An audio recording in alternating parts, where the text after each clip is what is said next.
is he? On the other side of 74. He's like, what road did you guys go up? I'm like, the 243. Let me call him back. Are you calling him? No, I'm going to send him a picture and say, hi, Scott.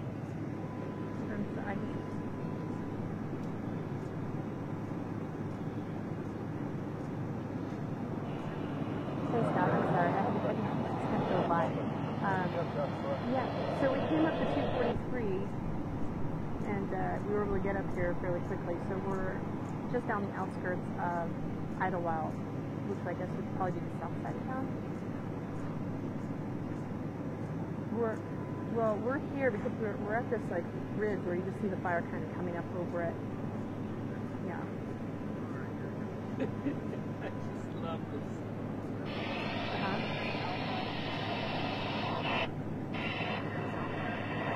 This was down over here. Yeah, I'm guessing so because the fire, a ton of sheriff vehicles just went south where the fire is burning. Yeah, so just shut down the road and cut it off, but no more burning out that direction. Yep. That's what we just got. Yeah, you should because you'll get a great vantage point in this direction. Loud Labs. I'm sorry? Yeah. Loud Labs. All right, bye.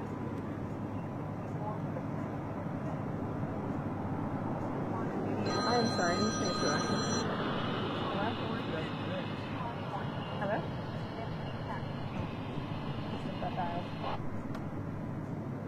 I used to know Bobby, the other cameraman, Bob Badfield's cameraman.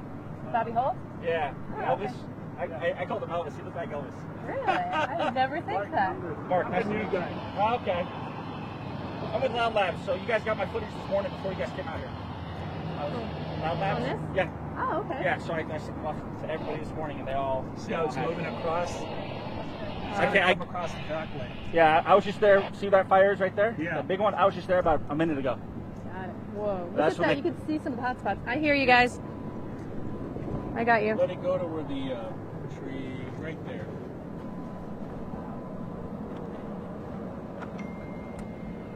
And then just, if I guide you this way, that means I'm going to go past you. The fire's right past your head. Okay. And it's moving. It's definitely going across that main ridge. Heading south. We got to worry about is hot spots behind us, because there's embers inside of this that'll spark up back over here. Okay. Well, you're heading in the right direction. It's all right, because we've driven through stuff like that before, Bob and I. So the fire is burning up Saunders Meadows Road. It's come up past Inspiration Point. Hey, do me a favor. Can you get a picture of the two of us? Oh, yeah, gladly. We want two pictures. So we want to see the flames behind us. You got a place. You're probably going to get out of here. Mary Parks. Helicopters are in. Real quick. And we'll take one other one. What else? You got to go? What else do you want? That's it. All right. Hey guys, they're making us leave. They want us out. So you have got to take my live hit now before. Take us out to the break. Guys, as soon as we do this hit, I got to go. Okay. Ready. Go back. Okay. We got enough time. Yeah, we got enough time. Yeah, we have enough time. He left. He's not here like making us leave. Yeah. Because once it gets a certain point, we're going to leave no matter what. We got to leave anyway because it's getting too close. Yeah. Just some firefighter guy came past. He's like, you guys got to leave. Yeah, I think so. No, less than 5. Just hope that fire guy doesn't come back and try to he technically can't make us move. Not really, but Yeah. at some point I will say we're out of here. And it's as soon as it's right there. So when it gets to a certain point, we're going to get out of here.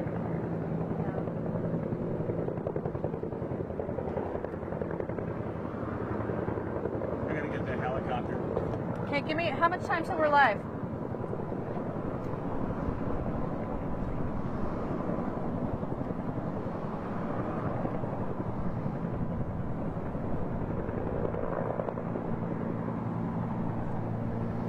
Sure. Evacuation center will be at Banning High School at the 100 Westward Avenue in Banning. We are still waiting for information on location of Unification Center for campers. Update, the fire is now up to 8. Okay.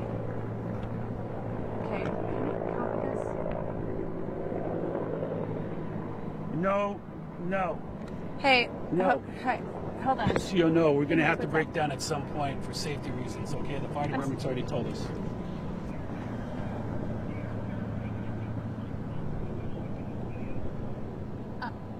Sorry, what? Okay, hold on. I'll call you right back. Mr. Dunn.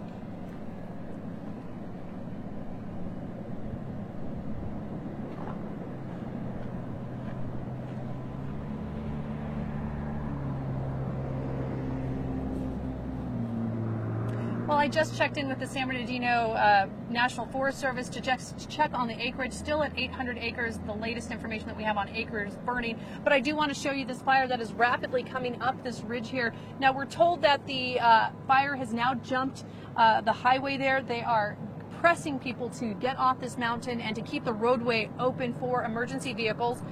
They're telling people to evacuate to the north, definitely not the south. The south is impacted by the fire, as you can see there. Now, I spoke to one of the locals here. He says the fire is burning towards Saunders Meadow Road.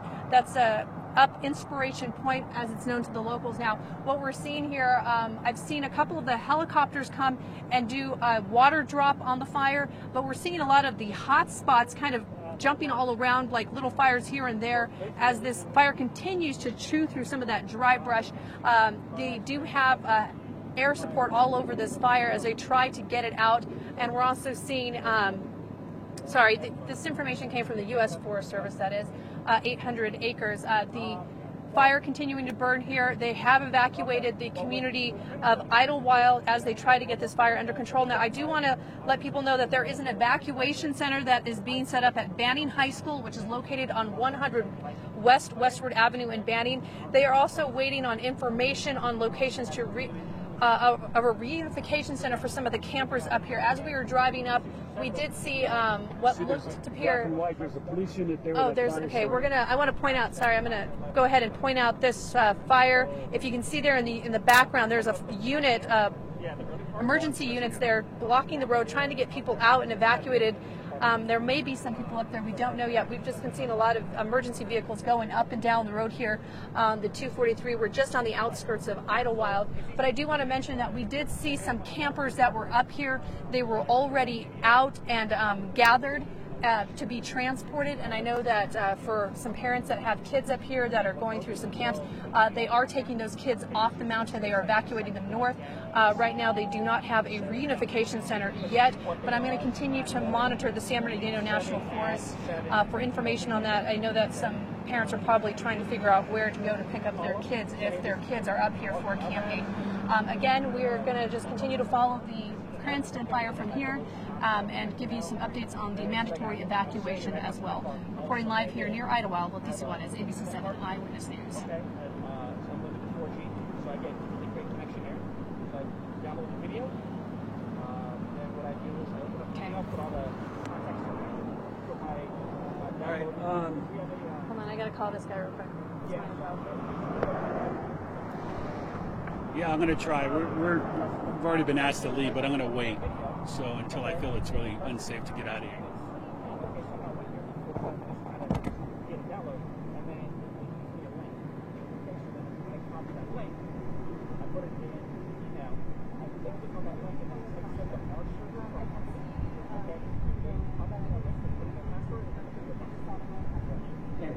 Sorry about that. It's just a lot of people on us. The cops were yelling at us. Eventually, they want us to get out of here. And if you can tell through that shot, you can see them in the valley, the fire's coming at us. So I'm going to hold here until I think we got to get out of here. So if you're streaming, that's fine. But I'm going to keep shooting as best I can.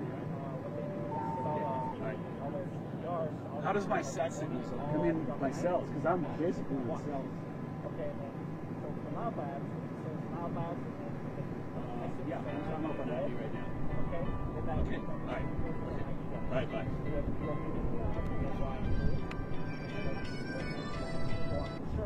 35. Yeah. Hey, what's up?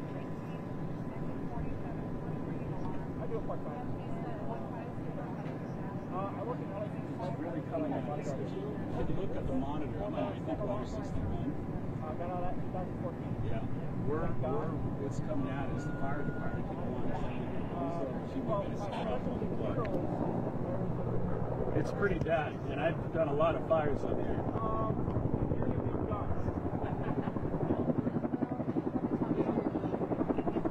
Yeah, I know. We passed through. That's the way we came up was through Ottawa because the front way was useless. So we saw that everybody was being evacuated out of the village.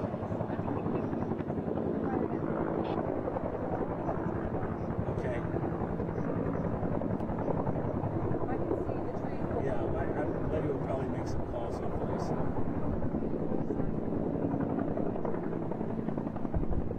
Okay, we'll do. All right. Yeah. Yeah, well, it is. Trust me, it is. Bye. And the truck's working.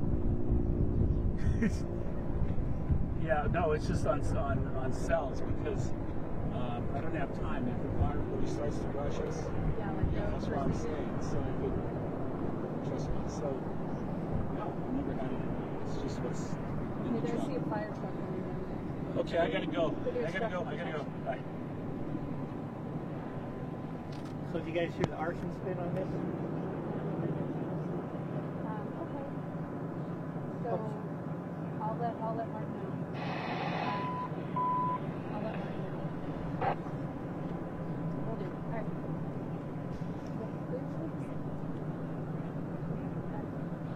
They're going to start streaming us digital. Yeah, I know. They told me. Don't curse and don't say. So I'm just gonna go and tie it on flames.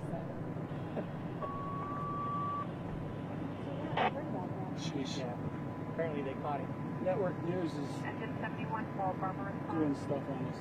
response at this person with medic 59. Please hold 34560 Bob driver 03 RCD San Paul. Looks like they're doing structure work. Maybe. Scouting spot for it?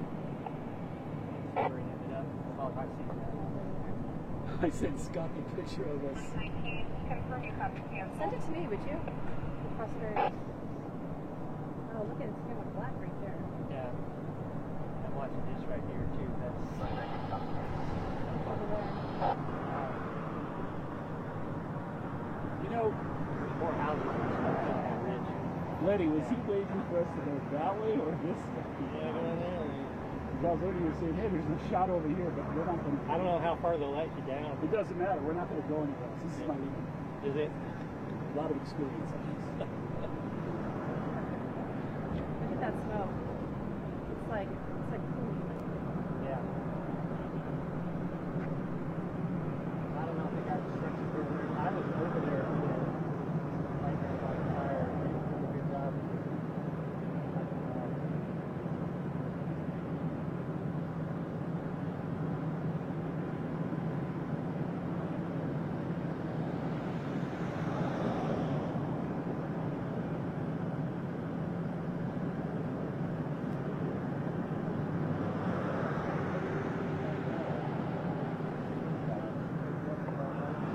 For left now.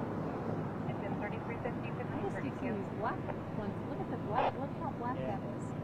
I got these earlier. Oh, that's pretty. Woo, look at that. That is great. Where was this at? Where was this Where at? that smoke's coming up. Oh, look at that, Mark.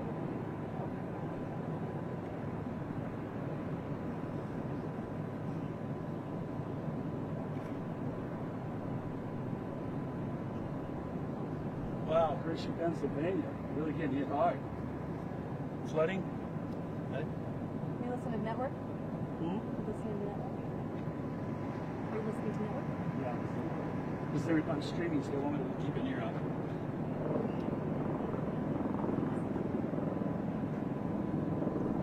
And we haven't had fire like this in a while.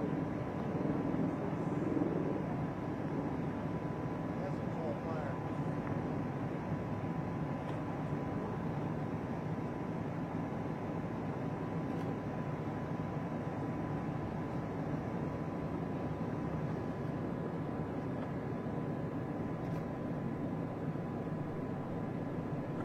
They practically had to drag a lady out of her house over there. They were evacuating. She was totally clustered with knees. Scott Moulton, see you soon. I don't know. I can understand. It's like plus for me, like when you grab it, like kids' pictures. I could hear the roar. I said, you gotta go now. Oh, really? So my wife walked her out, put her in the car, said goodbye.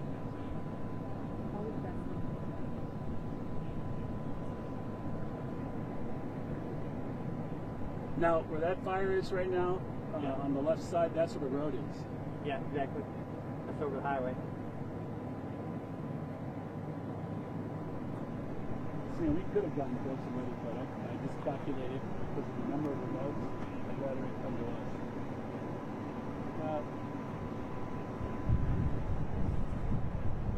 I've got a friend that's a retired fire chief, and he's watching this from way up there.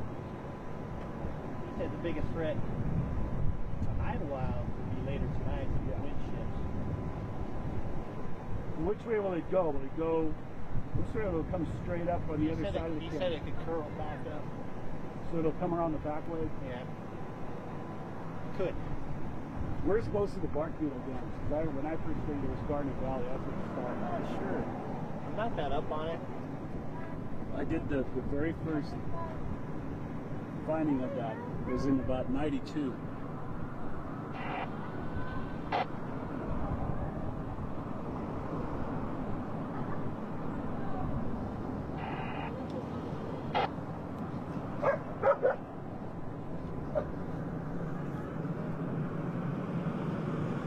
I just want to mention that, John. Hey, how are you? How are you? Yeah. Yeah, I just didn't want to feel like go there. Yeah. Okay, I totally didn't even say it on air. Totally just blanked on that. Okay, yeah. What time do you want me? Hey, how are you? Let me, I'm gonna give you a hug. hugs are nice, I'm gonna but give you a hug not when while I'm we're shooting. working. Don't Yeah. ever do that. Oh, I'm sorry. No, it's just a plain rule, please. I'm sorry. You have to understand I'm live. No, oh, I didn't realize That's that. why. I didn't realize It's that. nice to be friendly, but not while I'm shooting. No, no, I'm sorry. I didn't realize that. Okay, so let me know when you have it, and then tell the police in my ear. And it's like, just tell them yell in my ear. Okay, cool. Thanks. Oh, it's not Athens, that's for sure. Look at that, though. Look at just how much it's changed. Yeah. No.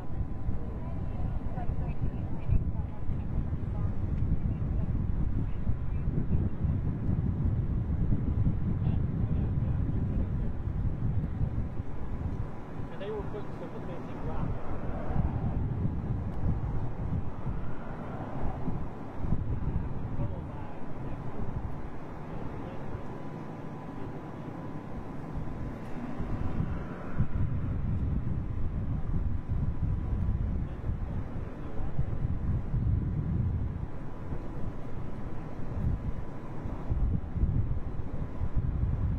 You would have never made it to Mountain Center.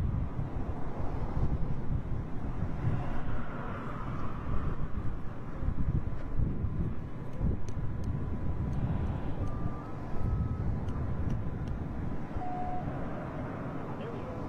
Got it. I've seen a lot of black smoke coming up over here. Like, I don't know if it is.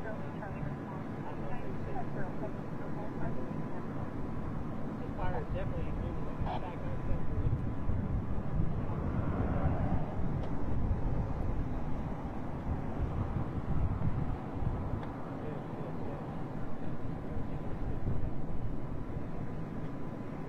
All right, we'll talk later.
hot dog back there on the other side of the We go down. Oh, you know, mountainside. That one, fourth.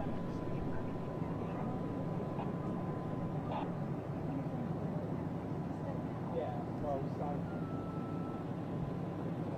A lot of people leave it there.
Right.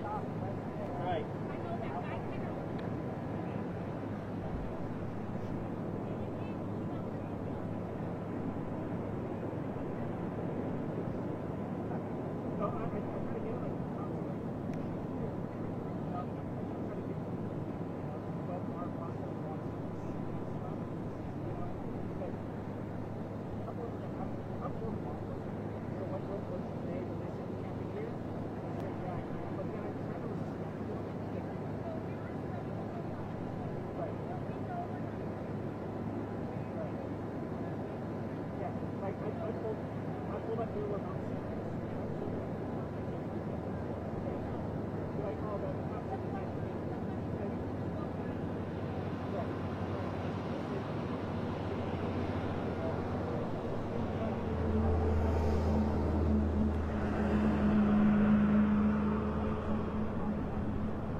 Watch that one.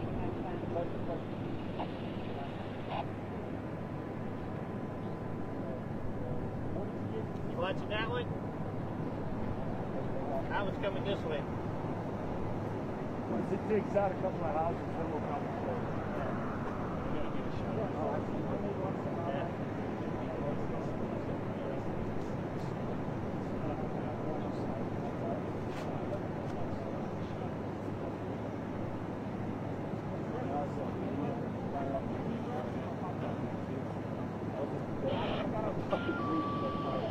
Is that right? That's dedication now. Been doing it a long time. Yeah, we don't sense that. We don't sense that stuff.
Chased off again.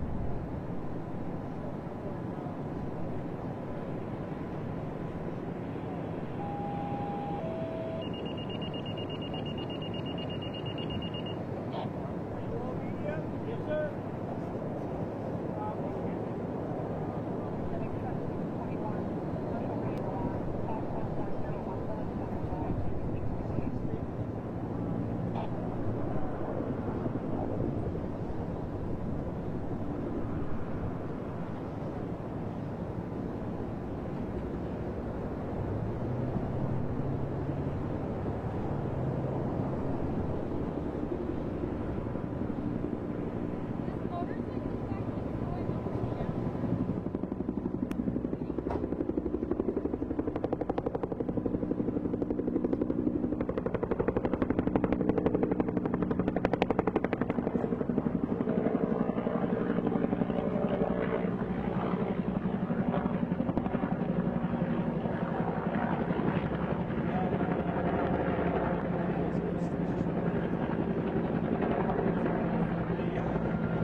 I usually get the big wide mouth. The bite's going to be right here to protect this over here. See, it's on the same ridge as those homes are now.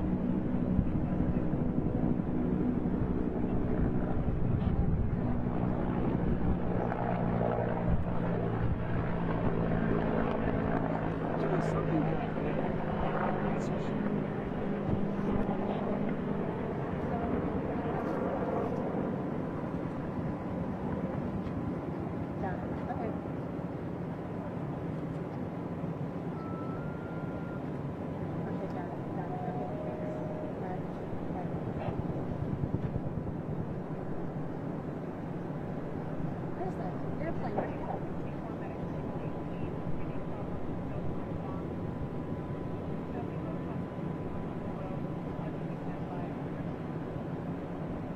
is not muy bueno.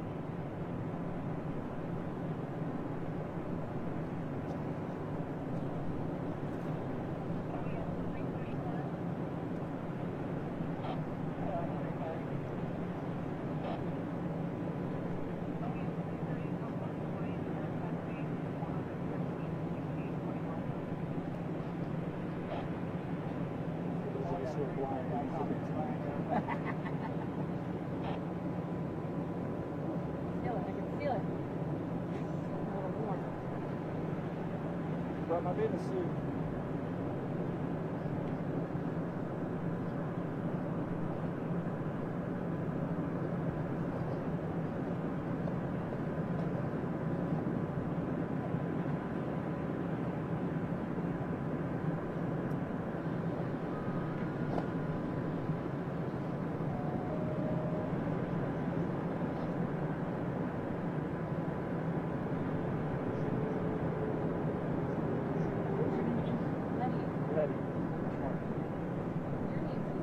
Yes.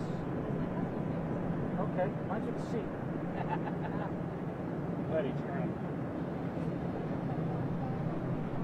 Just do your nose. Where's Mike?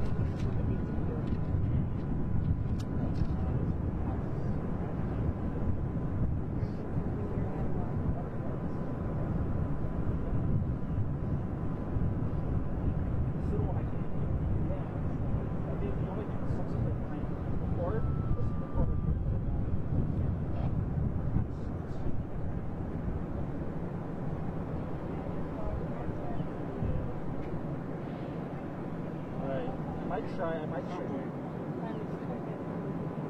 splash. So like, it's just record there. Like, right. I might do the.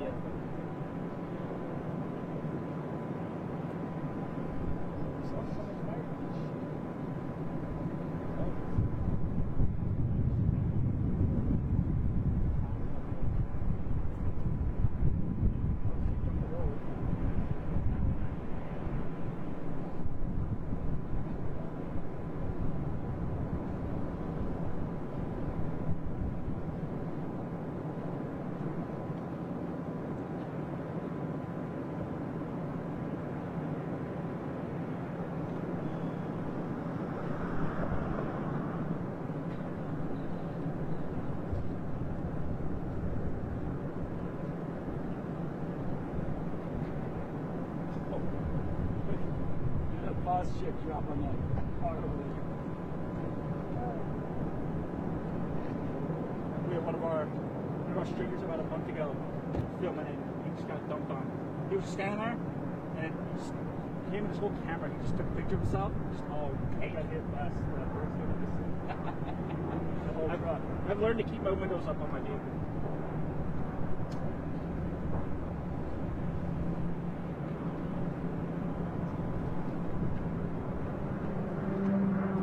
So there's the Bronco. That's the one. That's the one.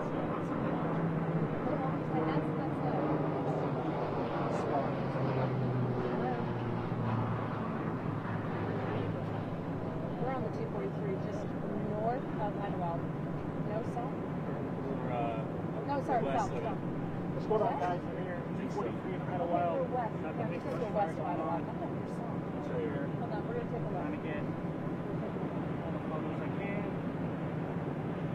243 just outside of Idlewild. Very, very, very bad out here for a while. Right there, right on. 248 to the end of the Idlewild. Right, guys? Yeah, what's up? Yeah, we're here. Hello. Yep.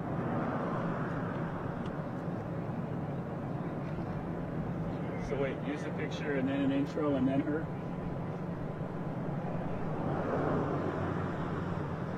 Okay. Okay. Alright, perfect. So let you get by in between the plant and the rock.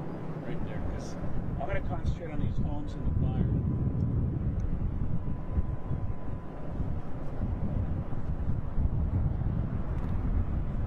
Sure. The San Bernardino U.S. Forest Service says the acreage, 800 acres. It will start at 1 p.m. Suspected arson. One person has been detained for questioning. Highway 74 between Cranston Fire Station and Lake Hemet is closed. Now, is this McGaw? McGaw? Is that how you say that? McGaw? Yeah, McGaw? McGaw. McGaw Road? That would be McGaw. Go ahead. Question. Local. I need a local person. How do you pronounce it? McGaw? McGaw, sure. McGaw. Thank you. Thank you. Just go around next time. Sorry. It's always easier. I know. I could always do that too. Yeah. No, but that's a habit that we should have. I know. Look at that. And it's almost like it's curved over now. Look at those homes up there.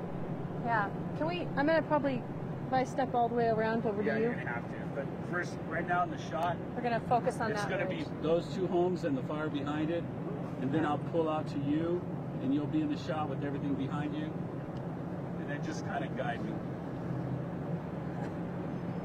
Oh, look at the tree. You can see some of the trees on fire over there.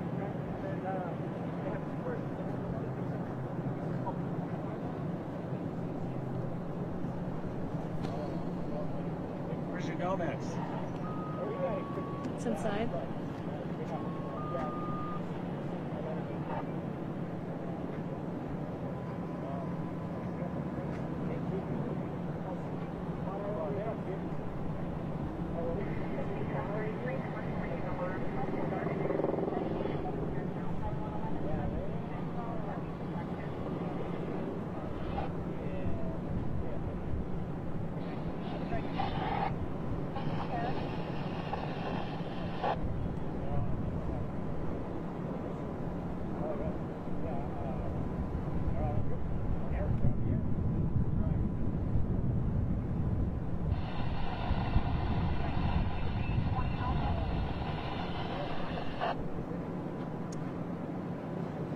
Oh, look at that. It's like it just went right up. Yeah.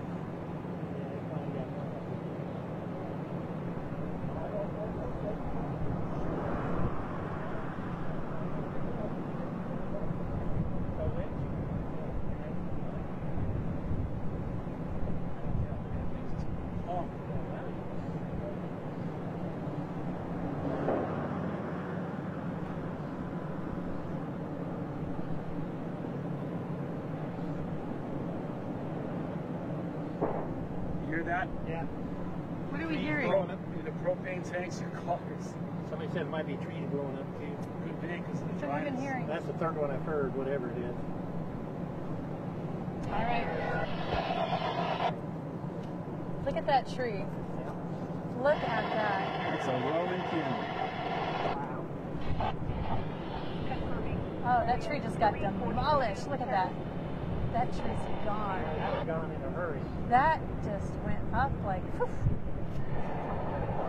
Went up like a Christmas tree in November at the fire station. Yeah.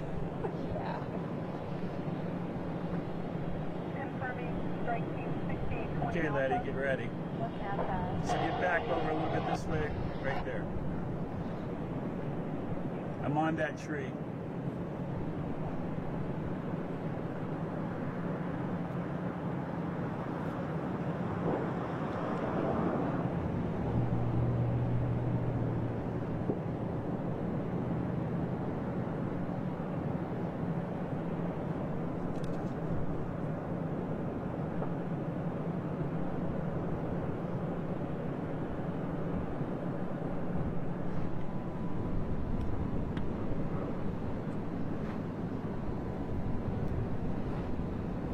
Yes.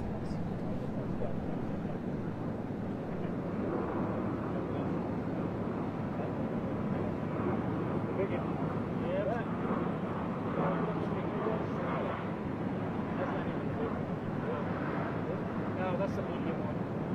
It's just incredible to see just how fast this fire has managed to go from about 50 acres now to 800 acres. That was the last acreage. I want to go ahead and just step out of the way and just show you this fire. We've been watching as the air support has been coming up overhead trying to douse the flames here, but They're dealing with conditions that are very dry at this moment, making it a very tough firefight here, not only in the air but also on the ground.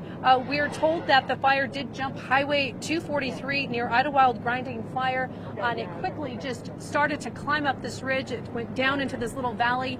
We're told that there were some homes just behind it. I'm not sure if those homes are still standing. We're not able to get some numbers on just how many homes may have been destroyed by the Cranston fire. We're told the fire started at 1, and as you mentioned, they did take one person in for questioning. They detained them as a possible, they're suspecting that arson may be the cause of this fire. Now, we're told that they have evacuated all the camps up in the area, including Idlewild Arts, Mount Marathon, Idlewild Pines, Astro Camp, Camp Emerson, and Talkowitz Pine. No word yet on when where they're placing the reunification center for those campers. They have set up an evacuation center at Banning High School, we're told, at 100 West Westward Avenue. So if you are needing to evacuate or just need a place to stay put until you can get back into your homes. But right now, they're just completely shutting down the area, telling people to stay off the roadway so they can get emergency personnel. As you can see, this fire has just quickly spread. I can feel the radiant heat just coming off of it from my vantage point. We're also hearing what appears to be like small explosions. We don't know what those could possibly be. You know, there could be a number of things, but we've been hearing the pop, pop, pop sound that has been coming from that fire. As you can see, just the thick smoke, and that fire is just producing a lot of smoke that is just billowing out of that valley, climbing up that ridge. Right overhead, I want to point out that there is an airplane coming right overhead. It looks like it's about to do a drop, probably to protect some homes, maybe. Okay, we're not seeing it do a drop, but there are some homes just in the area, and this fire is coming dangerously close to it. It appears that it's going over the ridge. Now, a lot of the air support that we're seeing, we're told that there are about 9 air tankers, 5 helicopters, and 2 air attack assigned to this Cranston fire. As you can see, it's moving very rapidly. This is near the town of Idlewild, which is under evacuation. As we mentioned, 600 homes under threat from the Cranston fire. Not seeing a lot of activity where we're at in terms of evacuations. It appears that a lot of the people that got out from where we are have now gotten out, and they are headed north away from the fire, down the north part of the mountain here towards the Banning area, just to escape this fire. And as you can see, just the smoke is really starting to kind of billow through at us. It's very thick, very black, and you can barely see the valley beyond it. As you can see, there's some homes down there. Earlier we did see fire crews go into those homes and the roads, but they've since left. I'm guessing they wanted to make sure that people that were in those homes did evacuate. I did speak to one woman earlier. She said that she just had seconds to leave. She was not able to grab anything from her home, and she says her home is probably not standing at this moment. I spoke to another gentleman who said that his wife had to help an elderly woman get out of her home because she was so flustered she didn't really know what to do and did not want to leave her home, but they put her in a car and they made her leave to get out of this area. Again, this fire exploding in just 3 hours, just a ton of acreage now gone. And as you can see, this fire just coming very dangerously close to those homes there in the distance. Want again to mention that the fire evacuation center has been set up at Banning High School at 100 Westward Avenue for people that need to make it over there. And of course, a lot of the roadways up into the area, including Highway 74 and 243, are closed.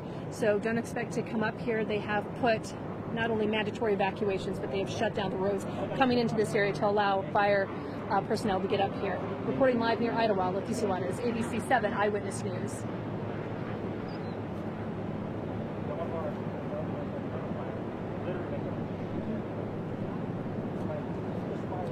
Okay.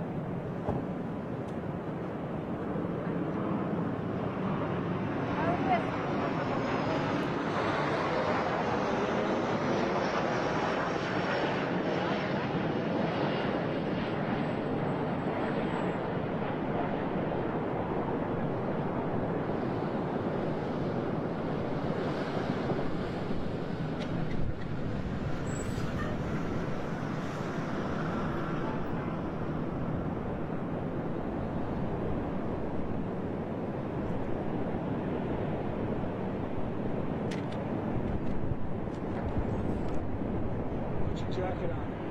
What?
catch up later, dude. Yeah, I'll hit you up later.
Let them know we gotta go.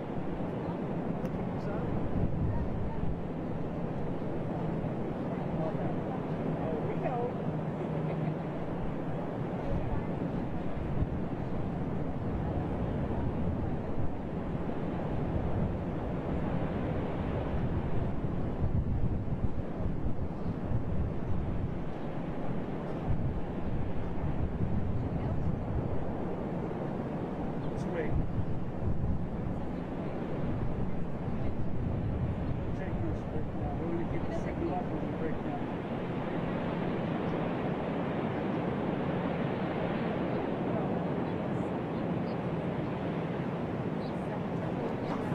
There's still a lot of fire.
doing a liver.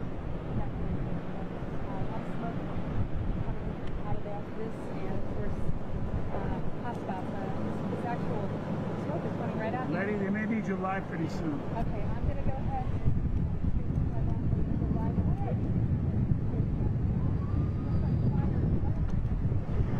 Yeah, I hear you now. She put the mic in the truck. Okay, she had the mic in the truck. Hold on.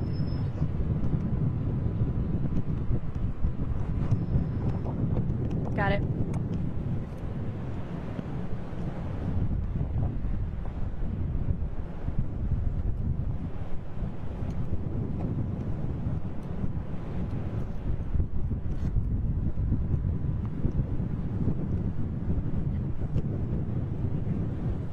They did.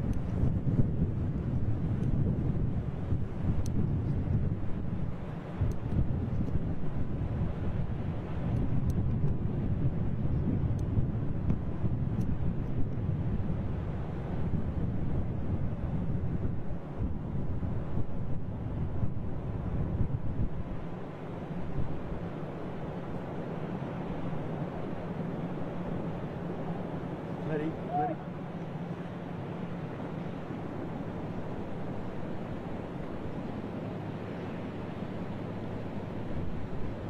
Okay. Yes. Yes, I'm here.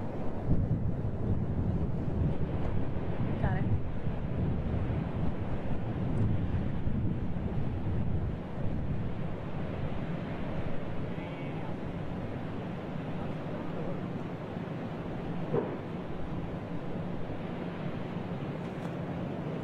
See the brown house in the bottom? Yeah. No. Just I'm keeping an eye on it. The one next to the white one from the left side. Yeah. I see it. No, it's not looking good here.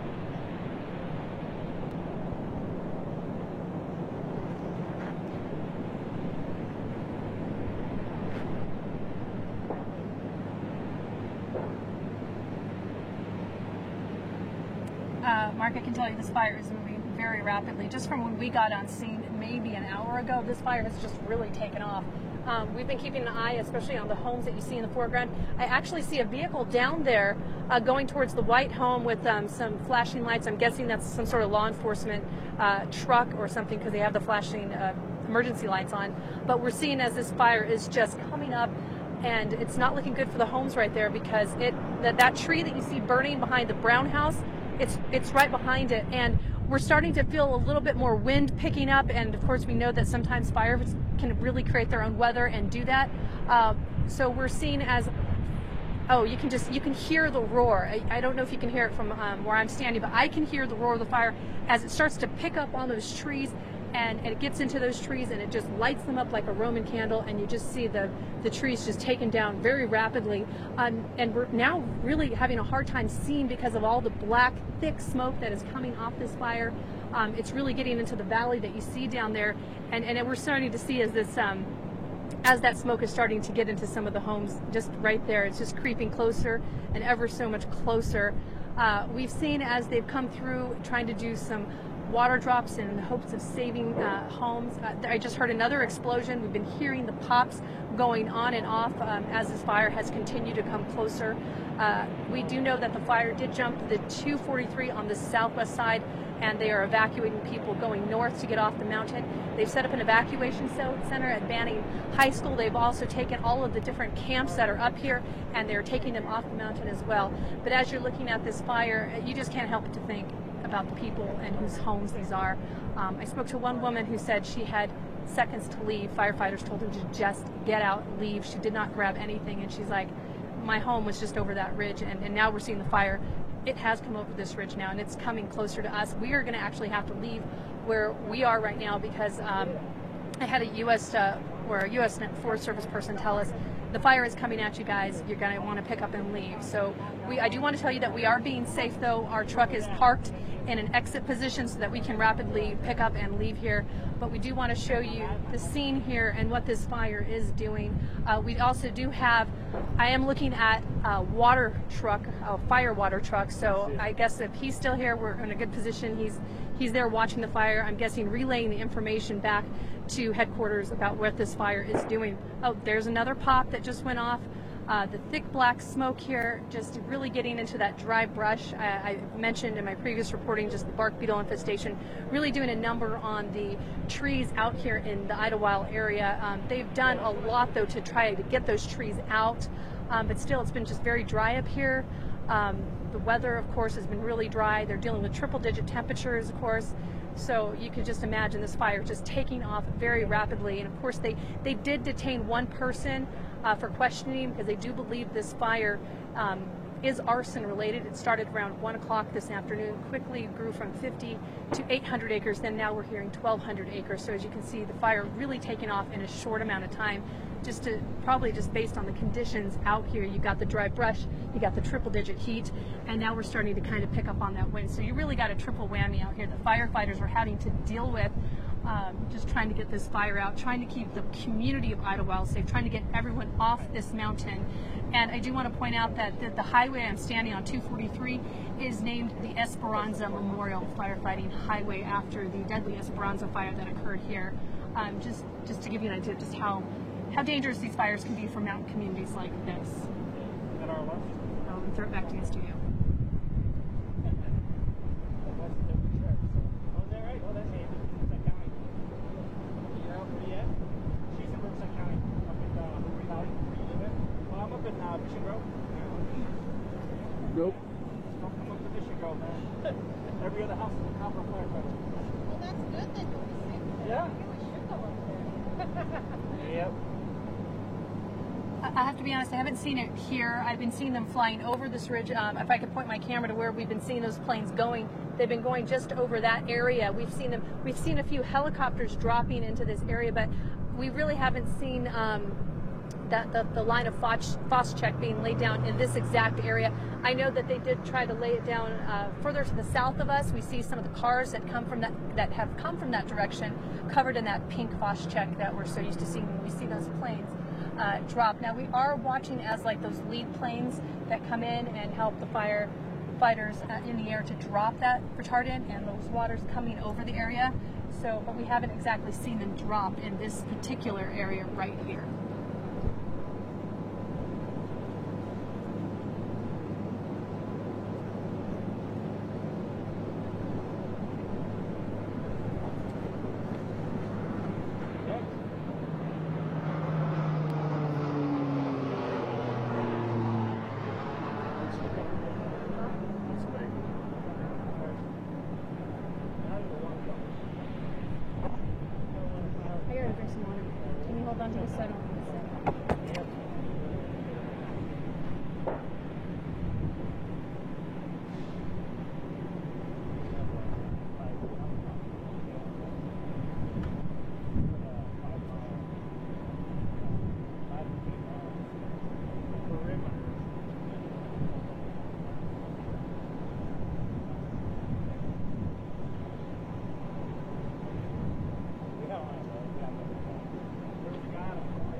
for the firefighters. And if you notice, like now the picture, we had out of the break, copy.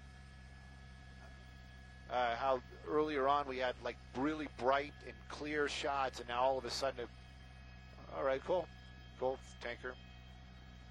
I don't know. See, that's the thing, everybody. A low control room.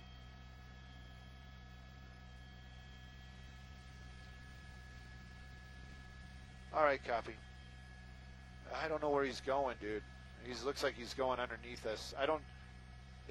He's probably just setting up. Let's just stay here. And for you guys at home, sorry about that. There's a tanker underneath us, one of the big ones, and we were trying to get some pictures of that. We're going to keep an eye on him. He's probably got to make. Oh, here's a chase plane out my window. So he's probably going to turn around and come and it'll be perfect. It'll be perfect. What we were talking about is how when the smoke moves, it actually gets super dark out here, and for the camera work, we got to really change things up, and it changes the color also. It turns the sky. Oh, he's going to do a drop right there. Right, it's going to be perfect. Maybe too early. Oh well, it was perfect for us. Everybody on Facebook, this is perfect. People watching television, maybe not. Maybe we can actually see the pilots. Let's stay on that. We'll do that later. There he goes. Oh.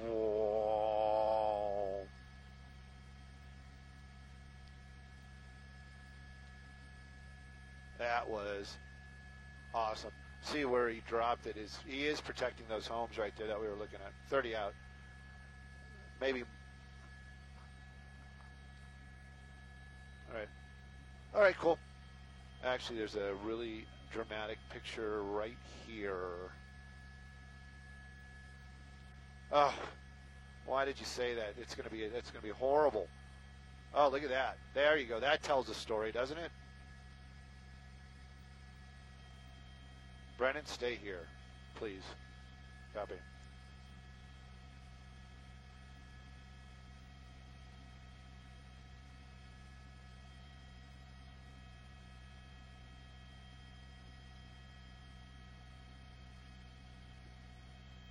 All right, got a house on fire. Yep. Stay here.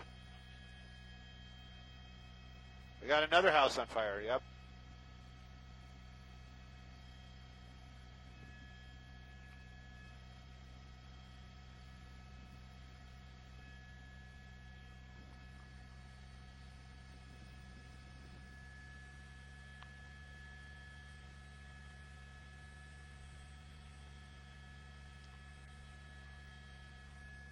I'm not talking right now because I'm listening to the live television where they're talking about it, the sheriff's department talking about people that they're taking into custody.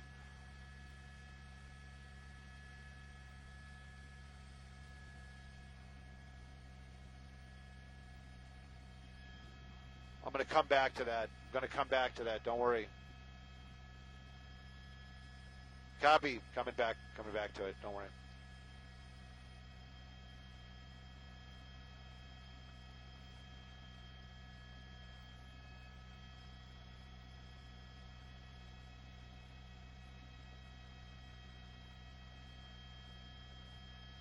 Yeah, the smoke is going to start covering up all those homes. No, Judge, it's all good.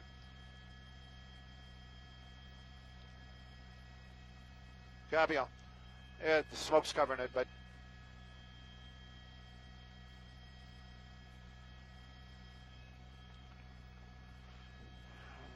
Juan, Lena, it is, and we're actually seeing some homes starting to burn out here in the Idlewild area. And we earlier on, the smoke was actually moving away from this area when the winds change up just a little bit. But we can tell you that that is one home right there that is fully involved in fire, and actually underneath some of that black smoke, that heavy black smoke that you're seeing right there, we see at least 2 other structures now burning as well. And these are in the southwestern portion of the Idlewild area.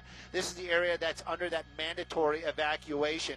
We are north of the scene right now, so these flames are still climbing up this hillside towards the Idlewild area. Now, we know that the tankers are up here. During that interview with the sheriffs, the Riverside Sheriff's deputy, we had actually we had two drops of those large aircraft, the DC-10 and the MD-80, both out here reinforcing one of those Phos-Chek lines, those flame retardant lines. They are really trying to do what they can to protect the property and these homes that are out here. There you can see one of the roadways up here. I believe that actually is going to be the 74, and you can see some of that Phos-Chek, that flame retardant, just dumped on some of those cars out there. Now, I don't know if those are voluntary firefighters. I'm sure those are civilian vehicles, possibly even photographers. But right now, the flames definitely moving northward, actually getting into the town. It is very sad to see any property, especially homes, starting to burn out here. I don't know if this is officially the first home that is burned, but this is definitely the first home that we have seen out here on this roadway. And you can see a lot of, Juan was pointing it out earlier on, a lot of fully grown trees out here, a very peaceful type of quiet community, very foresty out here, and it is very beautiful when the conditions are right. But when there's a fire like this, it is very difficult to keep these homes safe. Right now, the smoke is moving, and you can see one of those other homes that we were talking about.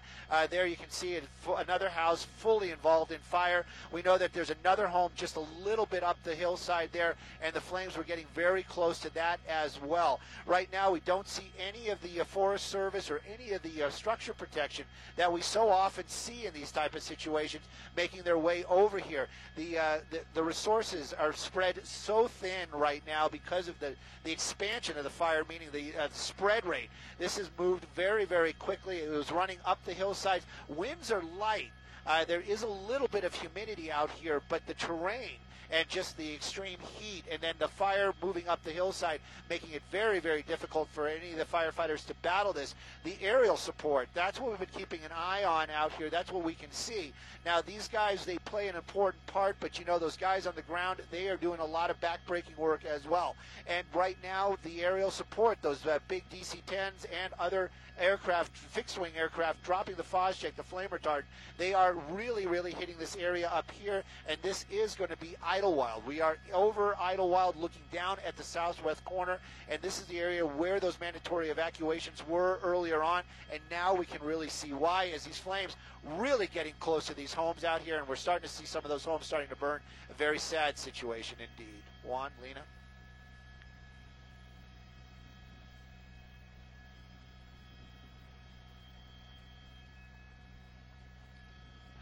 They definitely are, and right now the smoke, that's one of the things too. The smoke moves around out here. It is a light breeze, and then sometimes like the heavy smoke will move over that fire line. We know where there is that kind of smoke, we know that there's fire under there, and now we're actually seeing some of these homes starting to burn. It is very, very sad indeed. Now, there are resources in the area. Of course, the aerial aspects are probably reporting back to the guys on the ground saying, hey, you know, we having structures starting to burn. I don't know if they will bring out any type of ground units or the structure protection that we so often see. To get up here, the time it's going to take for them to get up to these homes. Hopefully, everybody out here has heeded those warnings earlier on and had gotten out of these areas. You can see some of those trucks down there. Those are not residents. Those are going to be some of the firefighters down here. Maybe, hopefully, they are making sure that everybody has evacuated. This would not be, this spot that we're showing you right here would not be the place to be right now to do one of those, I'm going to make a stand, I'm going to try to protect my property. You can see those trees. We see how quickly those flames just engulf those, it just take over those homes. And it is very fast moving, even though it's moving uphill in this area, it does flatten out. But these homes that are out here are really in these heavy treed areas, and that's going to make it very difficult to protect any of those structures. Right now, this area under mandatory evacuations, this is going to be the southwestern part of Idlewild. The fire now starting to actually reach a lot of these homes.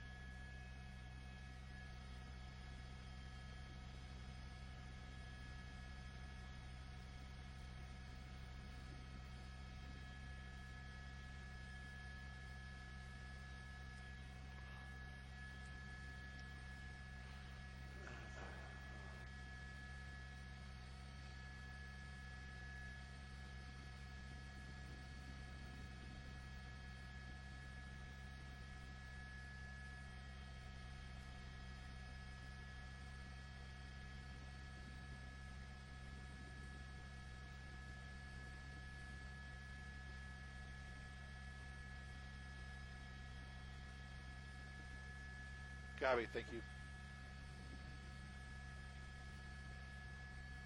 Yeah, even my little moving map up here is not. It's not moving. It's not. It. Yes, the Sky Map 9000 is not.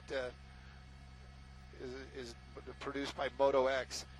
Is not filling in the blanks for me. It shows the roads, but I have absolutely no names at all. And actually, you know what? I have to correct it when we come back. That is not the 74. That's going to be the 243. That's definitely the 243.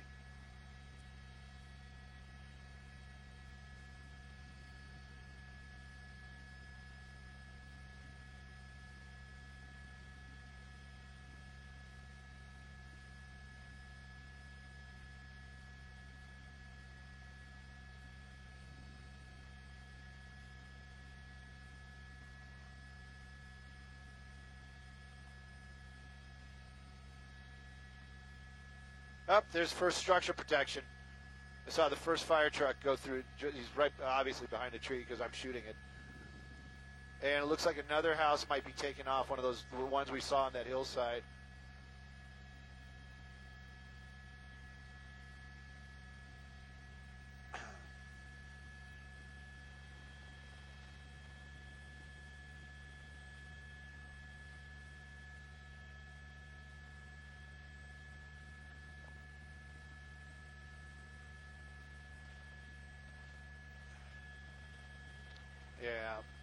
Yeah, that house is going.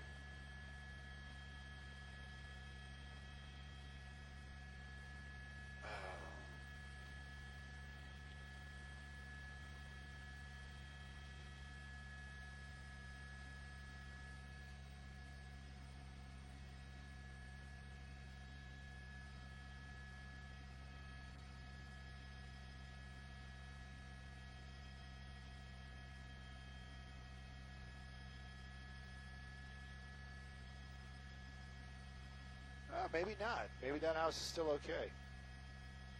That house not okay. There's that fire truck.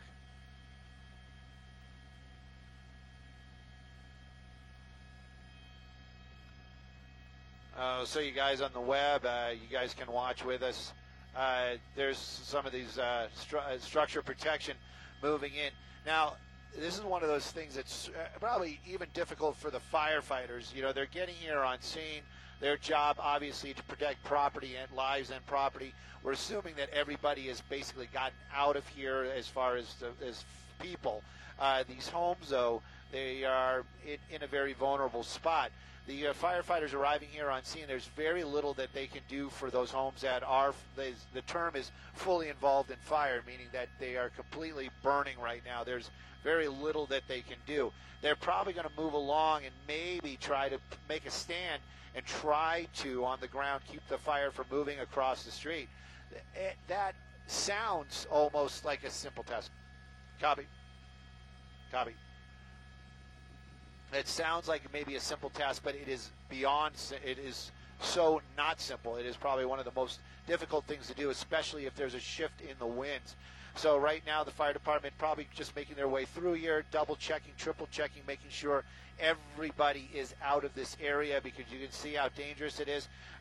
We're counting structures. These are not official counts, but we can you can count along with us. We see one home right there clearly right now, the smoke not covering it, so you can clearly see that one house right there on fire. That looks like a garage, might have a fire near it. That right there, we believe, is probably what's left of a home, so that's two. And then maybe another one inside there, so that's three. And the reason why I say maybe one, there might be two behind those trees. Copy all.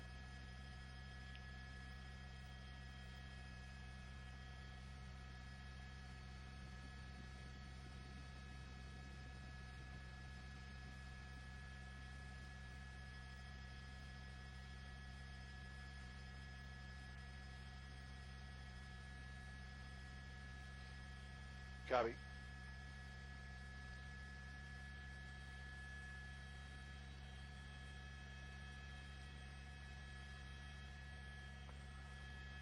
things like this are very difficult to watch. It's good to see that at least there are some firefighters in the area. And again, what they can do to stop that wall of fire right now, very limited. And you have to just think that these guys, it must be difficult for them to get to these type of situations and then see this. I got to work. Go ahead. Go ahead. No. Oh.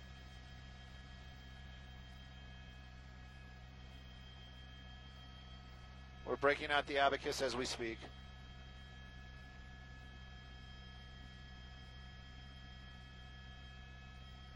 We have about an hour and 10 on station. Hour to an hour and 10 on station.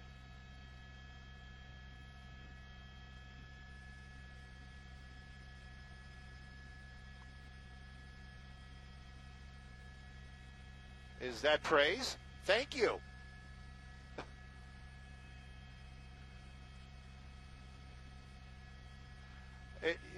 You know how that goes. If you expect it, not going to happen. If you don't expect it, it'll happen every time. Minute away, copy. I'll shut Mark off if I have to. I would guess so, yes. All right, copy. Ooh, a propane tank going. It's venting.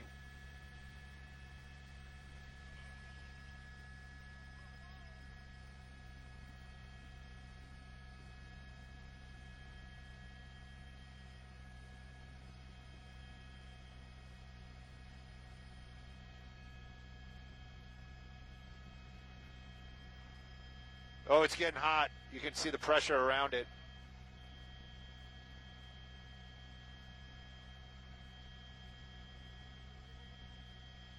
Copy.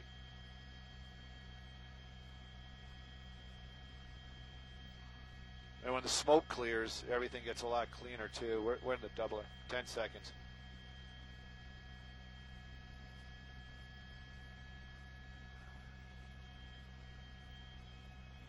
Copy.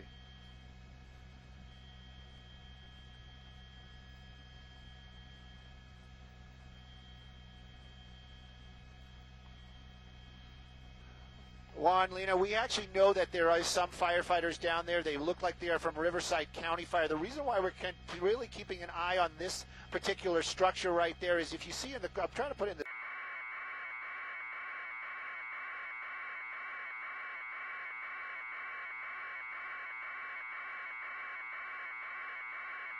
that's venting right now. That's what that tank is designed to do. But that being said, that shows you that there's an extreme amount of pressure on there, and this is also a danger that these firefighters have to contend with that are down or in that area close by these homes that are on fire. That tank, maybe if it works properly, it's just going to vent the pressure. We're going to see that flames just kind of keep going right there. If that tank gets too hot, it could explode, and that would be an actual explosion. Firefighters nearby could be injured. These are some of the things that the first responders have to deal with in this type of situation out here. But almost call this an urban fire type of situation. That house right there completely engulfed in fire. You can see a fire truck right there, right next door. We know that there's another home burning in between all those trees out there. We were watching just as moments ago as the firefighters, these are the first firefighters we've seen out here. There's one of those guys right there pulling a line from the truck. So they are taking a stand, doing what they can. Structure protection, these homes, complete loss. They're not going to try to protect those, but they're trying to try to keep these flames from spreading. Right now, though, this forest fire, 1,200 acres and growing. This right we're looking at southwestern corner portion of the Idlewild area. This was under mandatory evacuations earlier on this afternoon. As early as 2 o'clock, as I understand it, they started doing mandatory evacuations of over 600 structures out here. And, of course, right now we're seeing why. These flames basically have gotten up into the community. We know that there's another home right over here. We also see some firefighter activity. I have to excuse how these pictures are looking right now. A lot of smoke being generated, so the Sky 9 actually pushing through a lot of smoke to get these shots of the fire, and of course of the first responders out there doing what they can. It must be very frustrating for these guys out here to know what they're up against right now. This fire, burning up the hillside. It's very close to another area called Mountain Center. Earlier on, we were talking about a Phosgene drop, a flame retardant drop, and I had accidentally or wrongly said that that was on the 74. We now know that that actually is going to be the 243. Is the name of the road that's right there. So they are doing a lot from the air to try to protect this neighborhood up here, and that's what they can do right now, and they are doing the best they can. Aerial drops out here from CAL FIRE. They're bringing in the big heavy equipment. We've seen the DC-10, the MD-80 doing drops here very quickly, almost back to back, because Hemet Airport is very close by. But this neighborhood is just in the wrong spot out here, and these trees are very mature, very green, and right now that's going to be part of the biggest problem as the firefight continues out here in the southwest Idlewild area.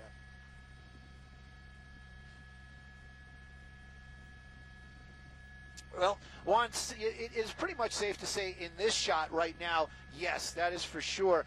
Sometimes, though, it is just a different type of brush. There's a chaparral that burns out here, that grows out here, that when it burns is very thick with oils, and those oils will give off that appearance too. So the white smoke, black smoke, a lot of times you can say yes and no, but in this case I can tell you that what we're seeing when we see that black smoke right here in these shots, those definitely are homes. And another way you can kind of tell is the way it's burning. You can see actually a square or something like that, so that's how we know. But you can see right there the flames getting very close to the home. Looks like a car is burning right there in the driveway. And every time I see a car on these properties, I'm always wondering, I'm thinking, oh my gosh, I hope somebody isn't doing I'm going to take a stand and I'm going to try to protect my property, because you can see how quickly these flames just get up onto these homes and then it starts burning, and you know a garden hose isn't going to be able to do anything.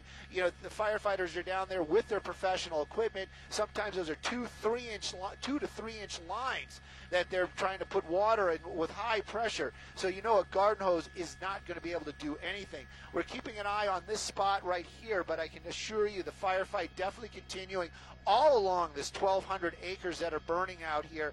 And again, these are the hot spots. These are the spots that right now the firefighters are sending additional resources to, as they're going to keep an eye on this, and they want to keep all these homes safe. Getting a little bit wider.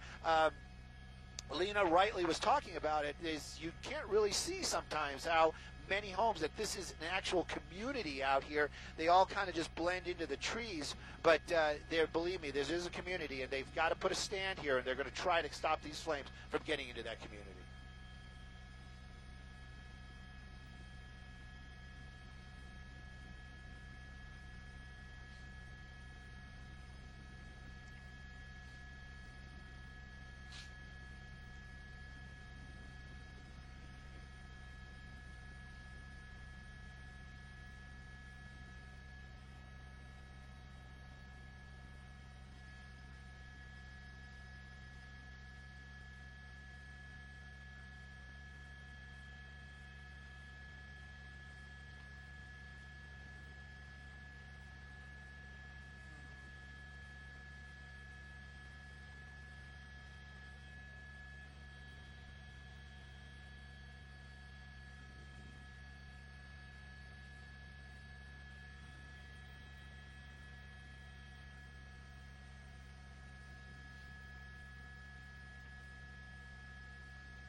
We did?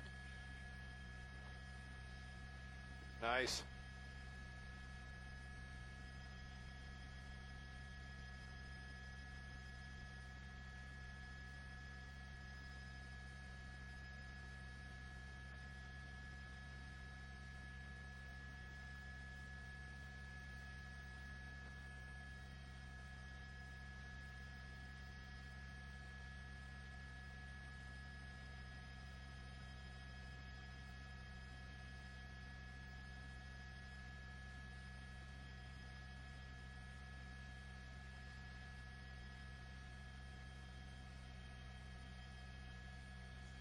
Yeah, it's just venting. Must have been full.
I wonder if that's Chipmunk Drive. I'm being serious. Chipmunk, yeah. Smoke's getting really thick.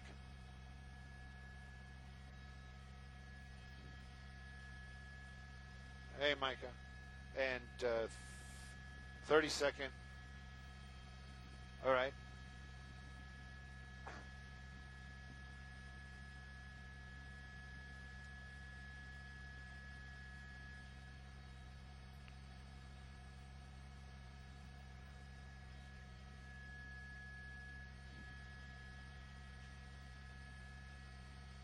All right, cool. Yeah, right now the winds have shifted again, and smoke's just kind of filtering over the neighborhood, so it's going to be more and more difficult to see the firefight that's going on down there actually in that neighborhood.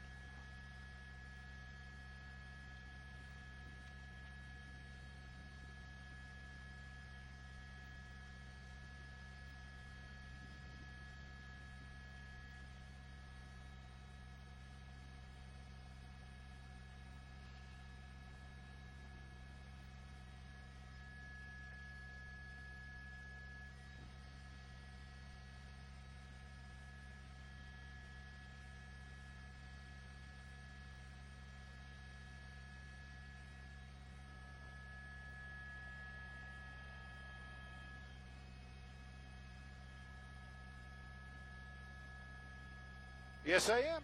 I'm going to be here till 5 o'clock.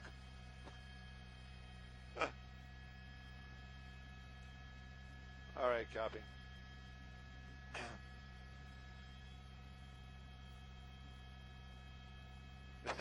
Done with you.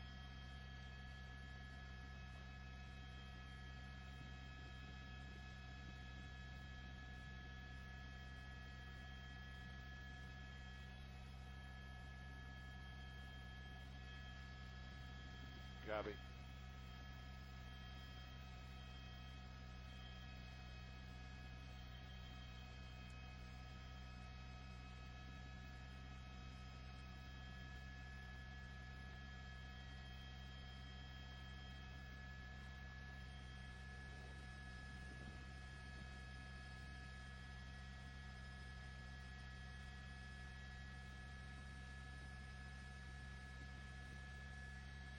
Copy.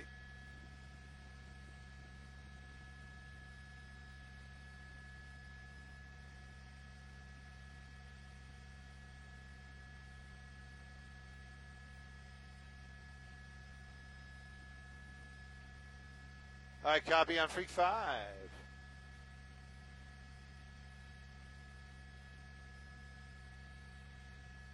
Minute away. Copy.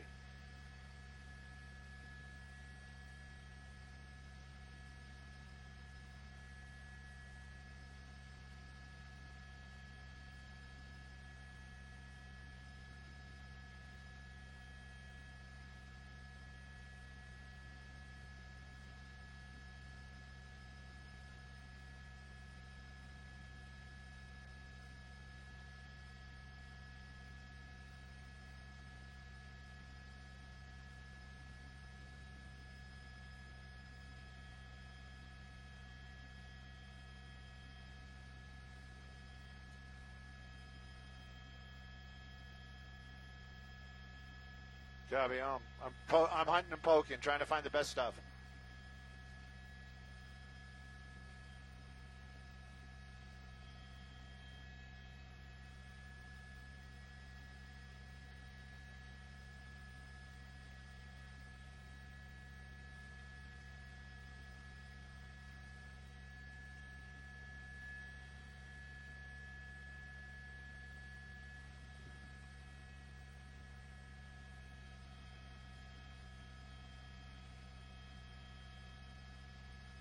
Whoops.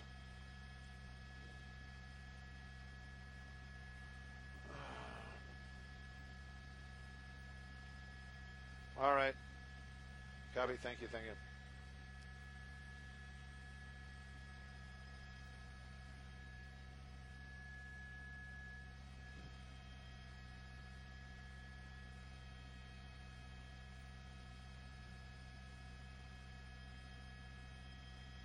All right, Kevin. Trying to find better stuff for you, but you're seeing what we're seeing.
What? Where? Oh, I don't know.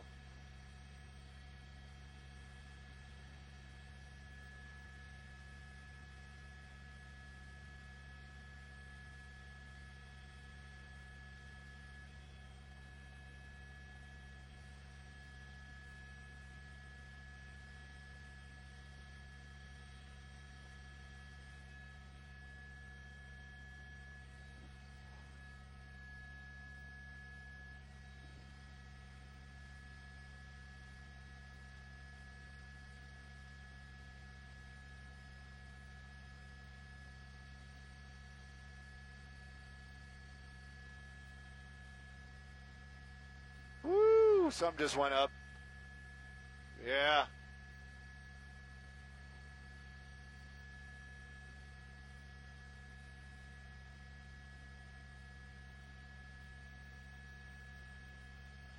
Oh, come on. The smoke's going to be back over this. Oh.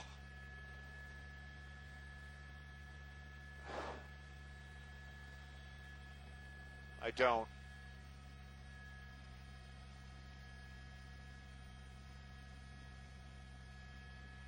Oh, Jesus.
So, I can't hear you. What was that?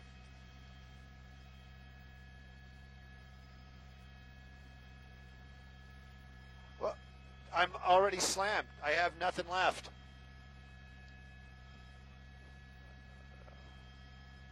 Look, when I go wide, look at everything's crushed.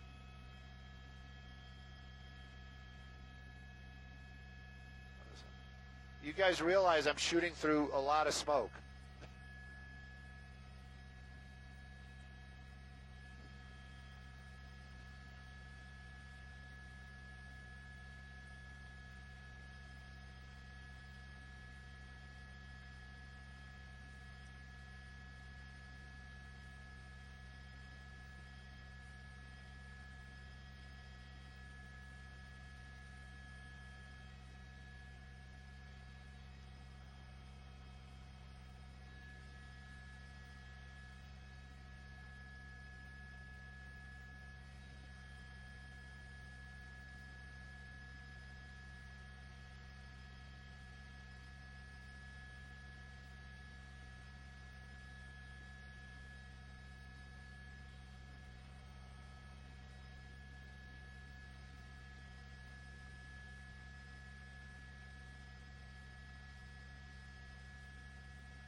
It's all good.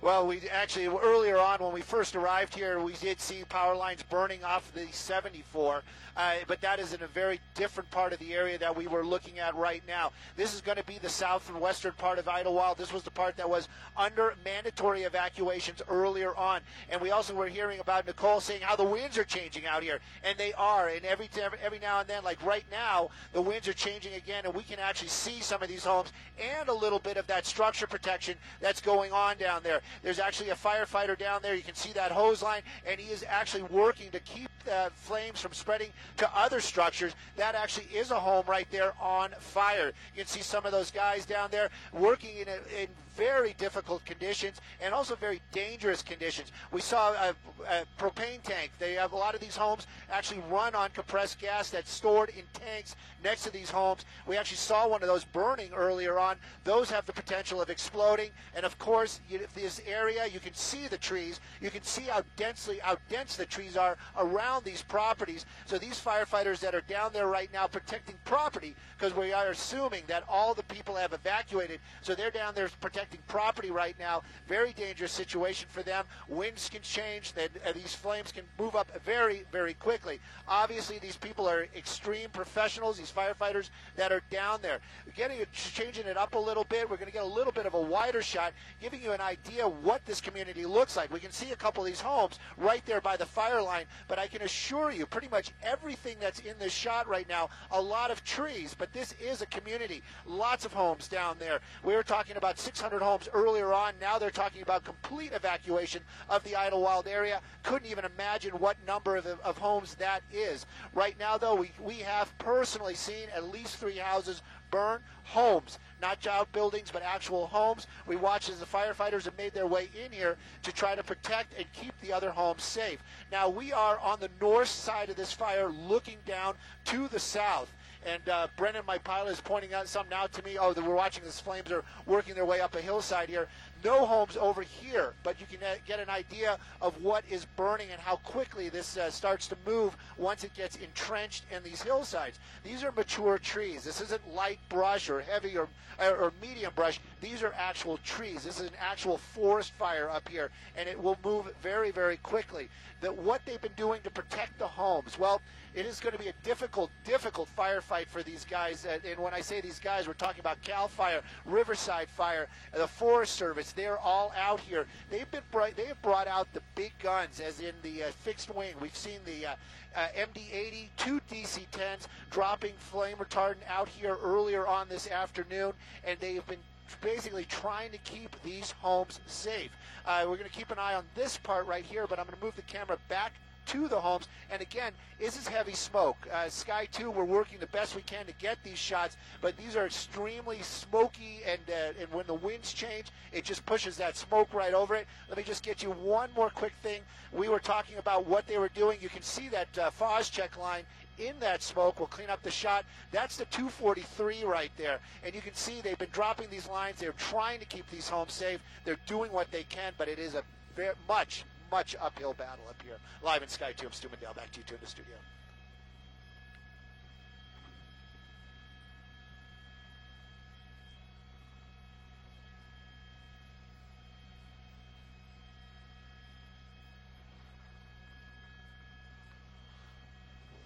Oh, yeah.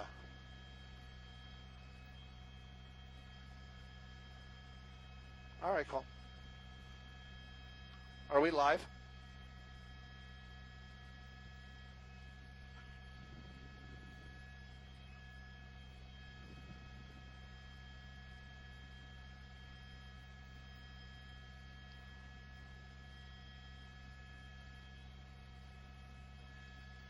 What? Lightning?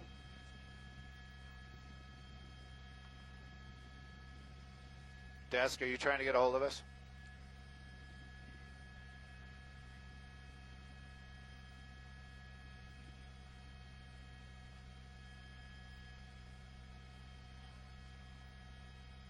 We're about an hour on station right now, 1 hour on station.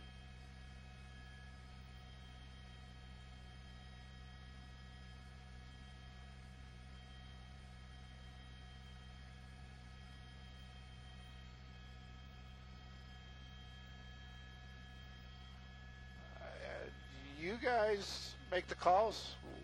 We're good.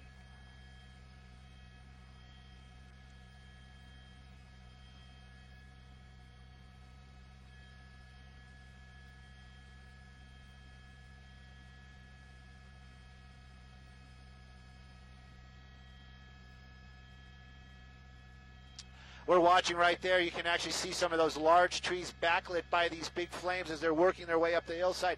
The portion of the fire that we're showing you right now is actually in some heavy smoke and in an area where there are no homes. But that doesn't mean that there aren't homes nearby. We've watched as these flames have been basically make these runs, and they go up these hillsides very, very quickly.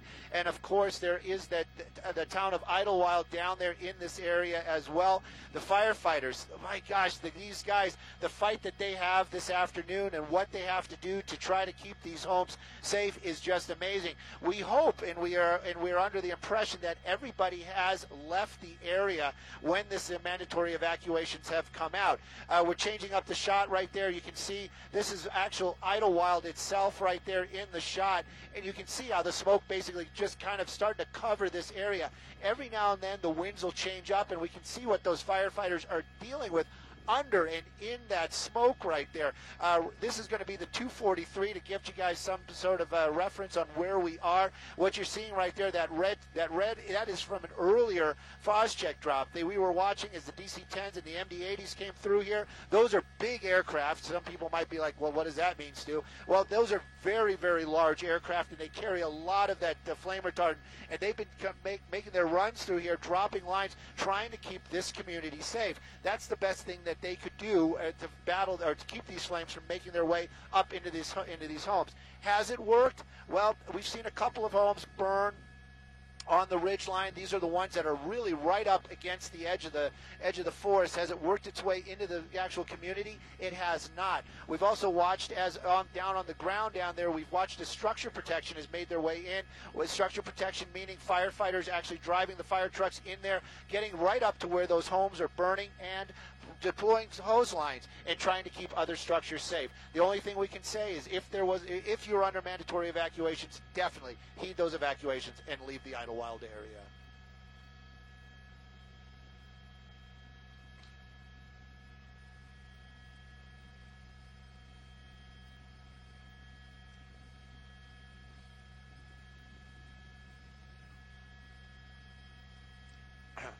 Gabi.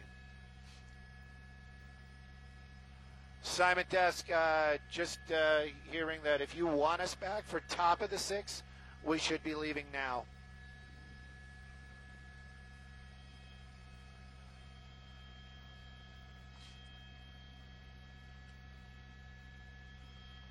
Five by 5, sir. 5 by 5.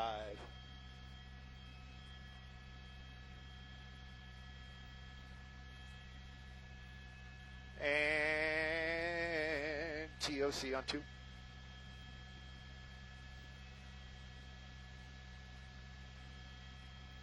Nine Hotel TOC on 2.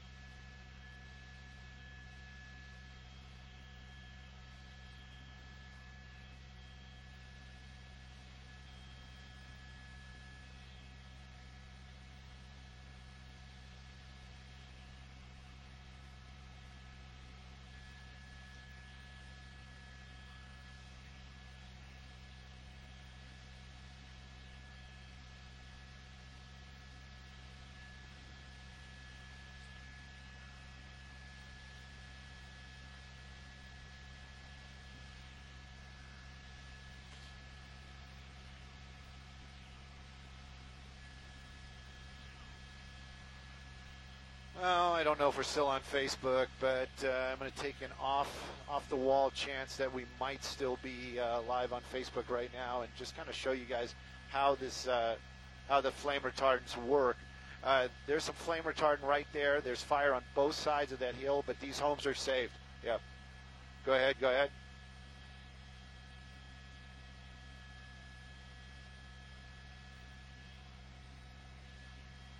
Copy home. So this is what we're, you know, it's difficult to see sometimes through the smoke, and it gives you an idea when we kind of pull out what we're looking at and how we're shooting through that smoke. Sometimes we do sacrifice a little bit picture quality for content. You know, we're shooting through all that thick smoke to show you those homes, but that's what's going on. Was a Phos-Chek line or a flame retardant line dropped there earlier on around those homes. The fire burned on both sides of those homes, but those structures right there, some of those are safe. I'm sure they got a lot of smoke damage, but that kind of gives you an idea of anybody that's really interested in how they fight these fires and how the fire, you know, technology works. That's how it happens. Does it always happen like that? Well, sadly, no. But in this case, those homes were saved, and firefighters from the air dropping that flame retardant really kind of made it happen. Those are the guys that saved those homes. Right there, we're seeing some of that chaparral. That's what we were talking about earlier on. Pat, God, I love Pat. She was mentioning about the chaparral, and then earlier on at the 5 o'clock on Channel 9. Oh, they were talking about, Pat was asking about power lines. There's some of those power lines right there in the shot, a little difficult to see, but there's poles in the smoke. But you can see some of that black smoke. So we're getting we got a lot right here on this little fire, don't we? You can see the chaparral burning, putting up that really, really thick black smoke. Chaparral has a lot of oils in it, and when those oils burn, that's what you're going to get right there. So that whole theory about white smoke is the fire's out, in black smoke it's not, or black smoke is going to be a structure, that also, it doesn't always ring 100% true. So it's something to keep an eye on, and just, you know, gives you guys information when you're watching these fires, gives you something to think about, or you can impress your friends and say, when they say, oh, that's a structure burning right there, you'll be like, no, buddy. That could be a structure, but most likely it's going to be chaparral. This part of the fire that we're showing you here as we're making our way back to French Valley Airport is actually going to be on the opposite side. So this is going to be on the most southern end of the fire, moving away from Idlewild and everything in that area, working up another hillside right there. Also, as we're making our way away, you get a beautiful shot of the skid, the bottom part of Sky 2 right now, but our lovely helicopter 29 HD, and also gives you an idea what that 1,200 plus acres looks like. This fire moved very, very quickly. Now we're hearing it's arson, or most likely arson. Is very devastating to hear. And then, of course, you know, those homes that are burning out there. Some people are, you know, wondering what the street names are. I didn't say them on the air because I'm not 100%, and I'm hoping that you guys understand. Not 100%, but I think that's going to be on Chipmunk Drive out there. That's where we actually saw some of those homes burning. Again, thanks for listening and watching and playing along at home. If you guys are local, Channel 2, CBS, is where the place to be. You got Pat and Jeff, the power team, as it would be right now. And, of course, we've got Nicole on the ground down there.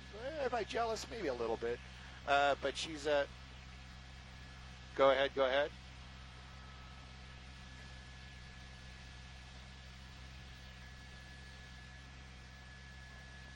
Yeah, let me break out the shoot around the skid lens. Hang on. We got to change it out.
find that house.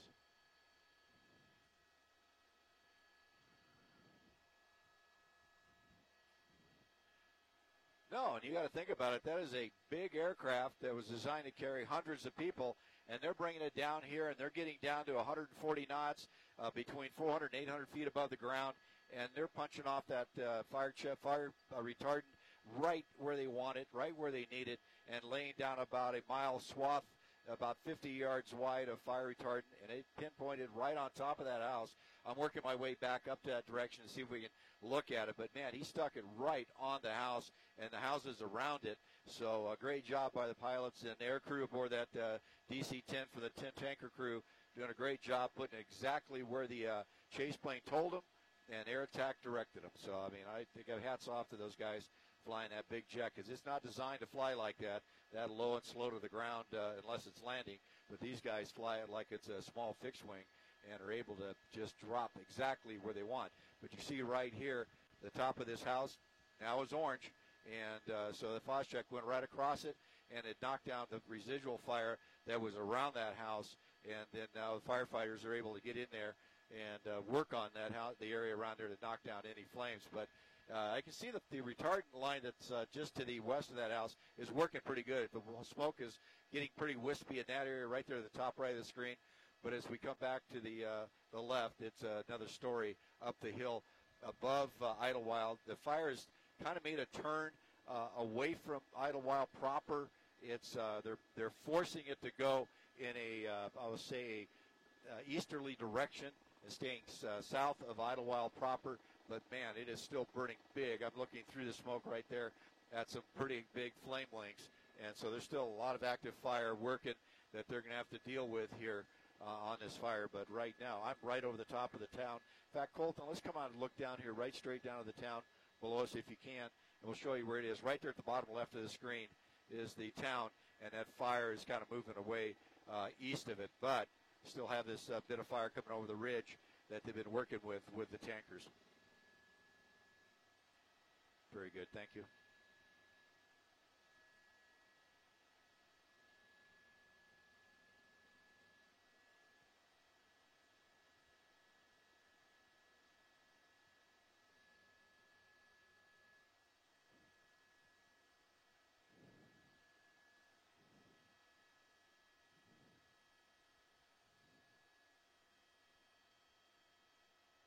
Stay with that, I'll come around. 5 coming back east. Oh. Uh-oh. Structure.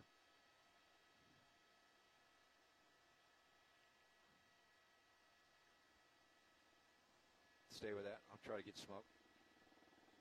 Stand by.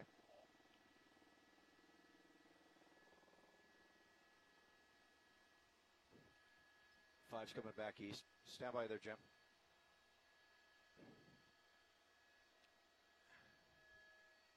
I gotta try to get over here. Click.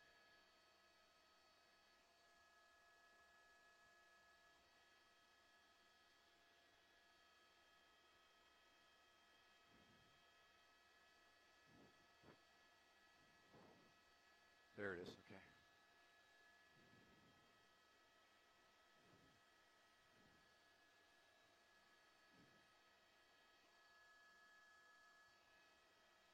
Where's the house at? Right there? There it is.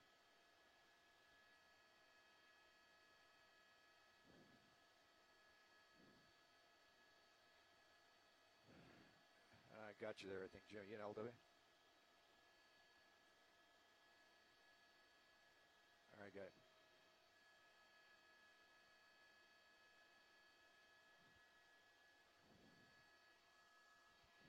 House burning.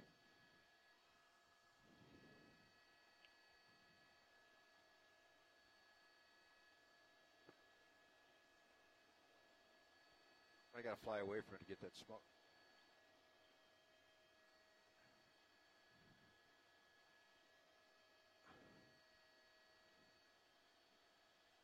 Yeah, it's a house burning down in there in the trees, and unfortunately, you can see that it's going pretty good now with the trees around it. And I'm working really hard here to try to get through the smoke. There's only little spots where I can see it through the smoke. It's very heavy fire down in that area, and as you see it just ripping through. 7 pulling in behind you. And as we come around here, I'll try to bring it back and get that smoke out of the way for you, but it just keeps getting obscured. But yeah, definitely a confirmed house here going up in the community here of Idlewild down on the south end. And as it right there, it burns. But it's going to start setting those pine trees around it on fire as well. You see a fire unit right there on the road, probably going down there doing what they can. You see the firefighters in there with the hoses, going to try to go in there and slow it down. But we saw a lot of fire coming out about 3 sides of it. And it's pretty much they're going to have a lot of equipment down there to get this thing knocked down.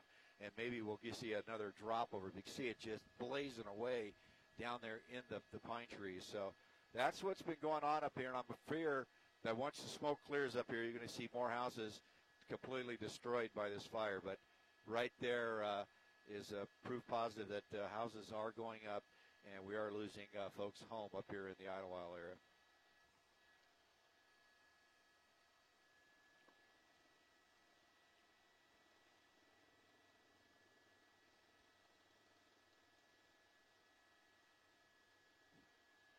Seven, I'll follow you around. A Tango Victor, go ahead for TV5.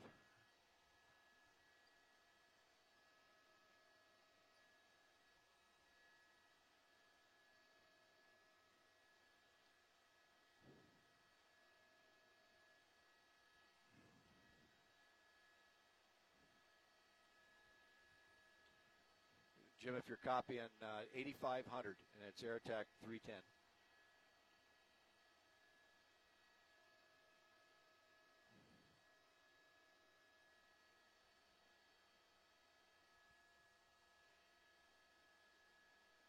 All right.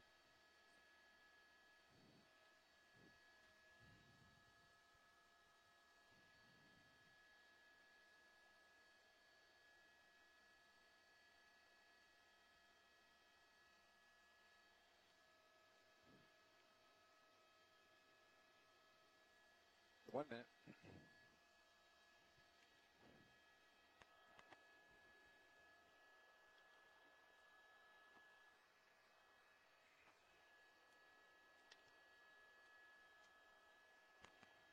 Jimmy up on 8.5. 8,500, and it's Air Attack 310.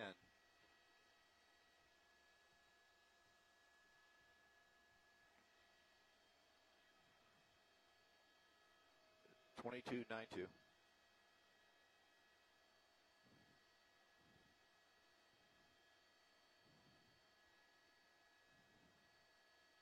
I'm going to stay out a little bit, see if we can. That'll help.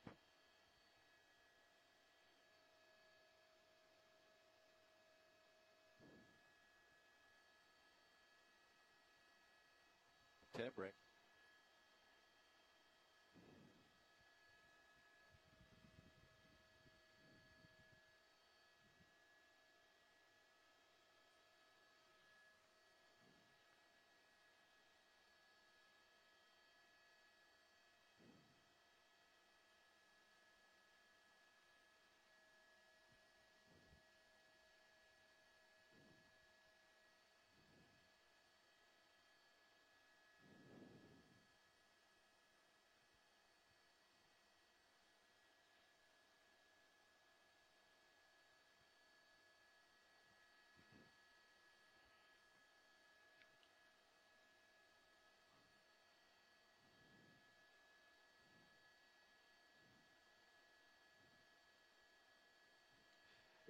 Yeah, that house is completely obscured by smoke right now. But stay right here, Colton. And we have a BAE 126 coming through, being lead plane coming in.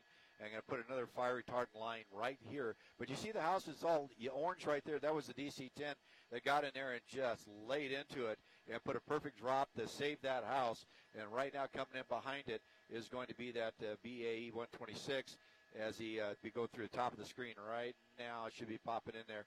And he's being led in by that chase plane right there. And that's another one. Here he goes, going to let it go right there. And you see he's matching the line that the DC-10 dropped and painting a separate line here, covering all those houses from the smoke and fire coming in. You see there's houses in the area of where the fire is burning. and now he's got a line right across these homes. But unfortunately, on top of that screen, there's homes up in there burning already. So they're trying to do their best to protect as many as they can. And right behind him in a turn is a McDonnell Douglas 87 coming in, doing the same thing. So they've converted these passenger airplanes into fire retardant dropping aircraft. They call them very large air tankers, and good name for them because they do a great job bringing these big aircraft in here, doing things that they weren't designed to get in here and save these homes. But right down here, we're looking in here, as you're saying, Cher, smoke is so heavy down in there. There are houses that have burned in that smoke area, and right now we're just kind of going along. You see fire structure protection folks down in here. That's where the house is burning, right there, just peeking through those trees. And the firefighters are in there battling it, hand to hand with it, with hoses, getting in front of the fire. You see a stream of water coming in right there. But you got to realize they got to not only deal with the house on fire, they got to deal with the shrubbery and trees around them on fire as well. So they're getting in as much as they can, but they got to keep in mind how this fire is acting and the unpredictability of this fire, jumping lines and getting behind them and maybe cutting off a way they can get in. But they're doing what they've trained to do and what their job entails. Get in here and protect lives first, property second. You see right there between the trees, that house is completely on fire and more likely going to be a total loss. But they're trying their best to hit the structures that are around it, protect the exposures, and do the best they can to protect everybody's property up here. Hopefully everybody heeded the warning, get out, time to go, because this area needs to be completely evacuated so the firefighters don't have to deal with the folks in the area. But you see the fire just blowing through the windows and the roof of this house, and it's pretty much going to be a total loss. But right around it, there are houses all speckled in, those big pine trees. And right now, it looks like they got the majority of the fire down in the trees, but that house is still burning and still a threat to them. So right now, but there, right there, you see something else just let go. That might be, trying to look at here, might just be a shrubbery or an outbuilding letting go back there. Every time we see a flare up like that, we kind of get in there and look, but there's Phos-Chek right around.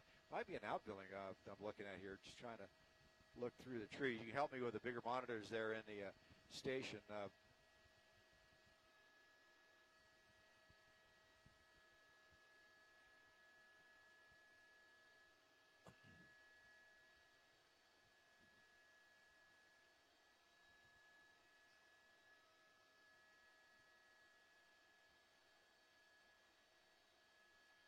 Good.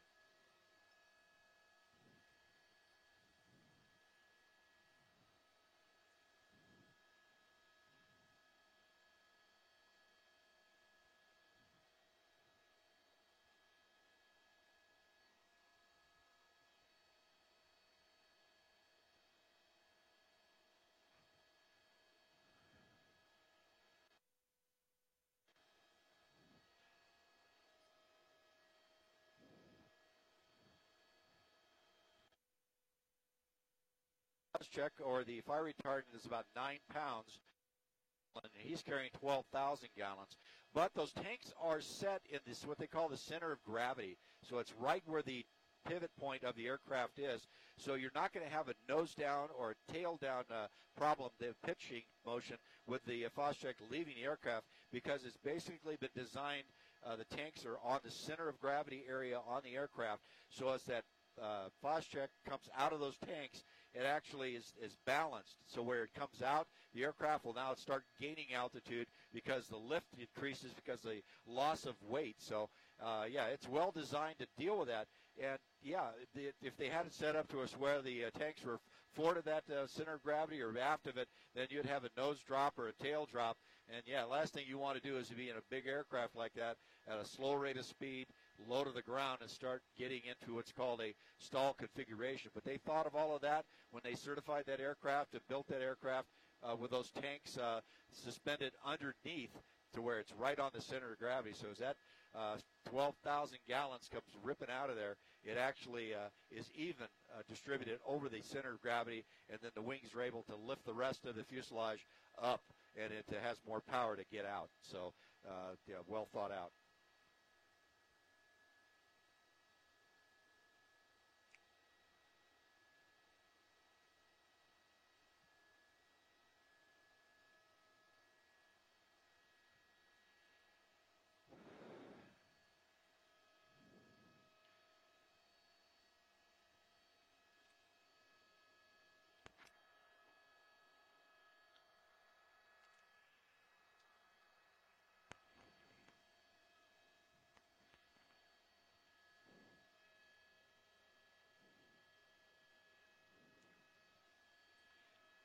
confirm for me, this big road right here that's wrapped around is the 243, correct?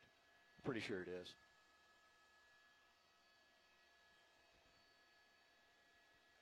All righty.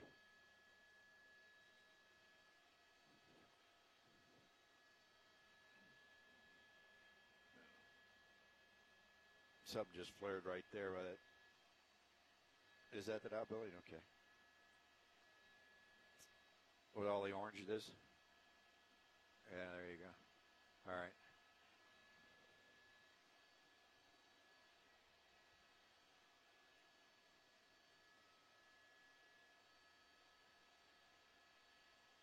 I can't.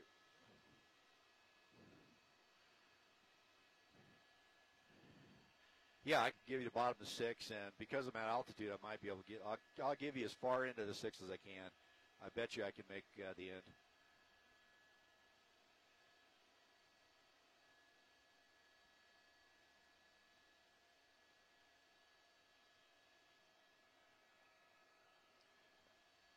Rest assured, I'll give you the bottom. I know that.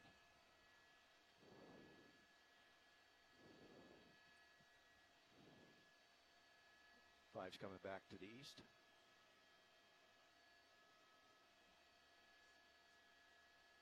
Oh, yeah, it's okay.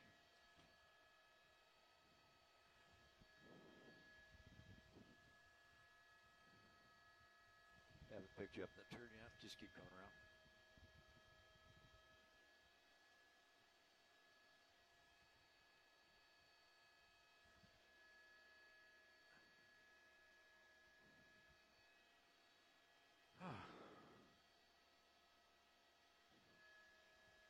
Okay, where are you? I still don't have you sound.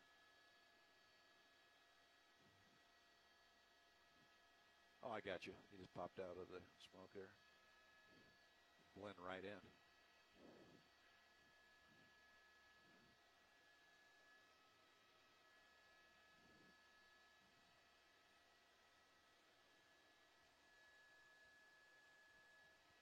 What'd you say?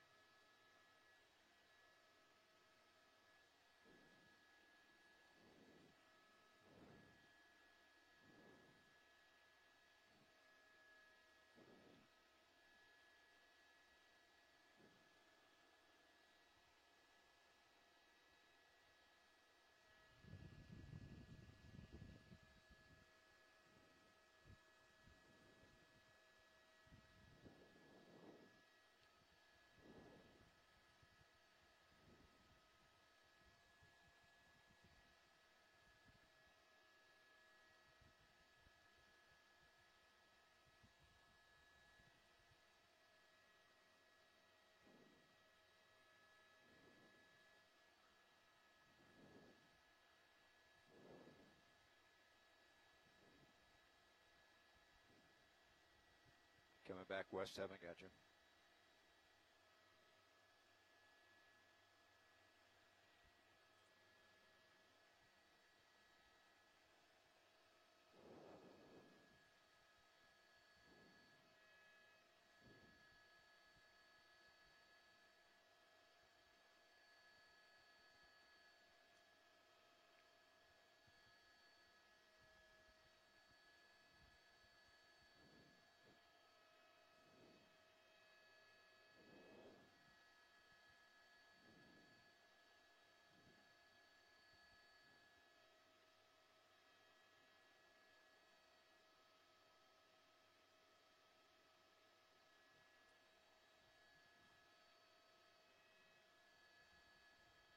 Gabby.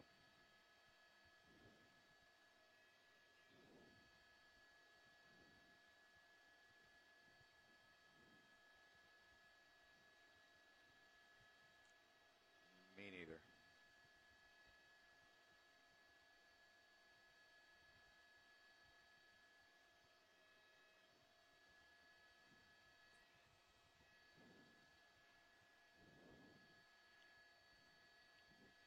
Five's going to make a right turn back to the east.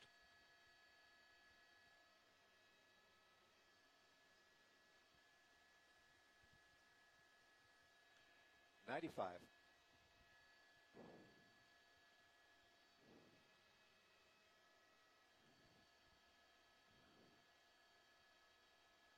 Got a 87 coming in here, MD-87.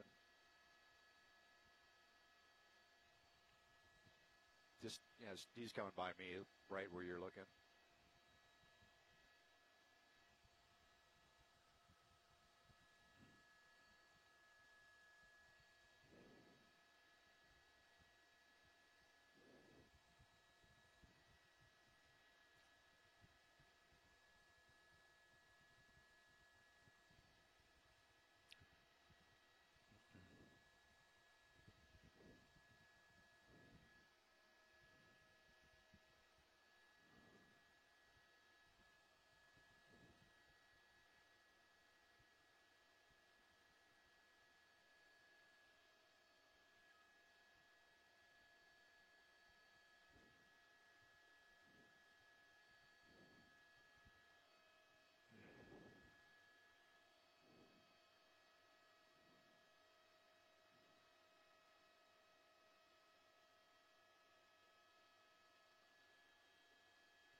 Man, he just disappeared.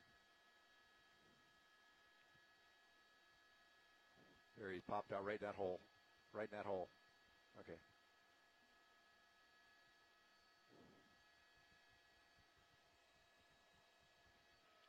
What side of the fire are you on, Jim?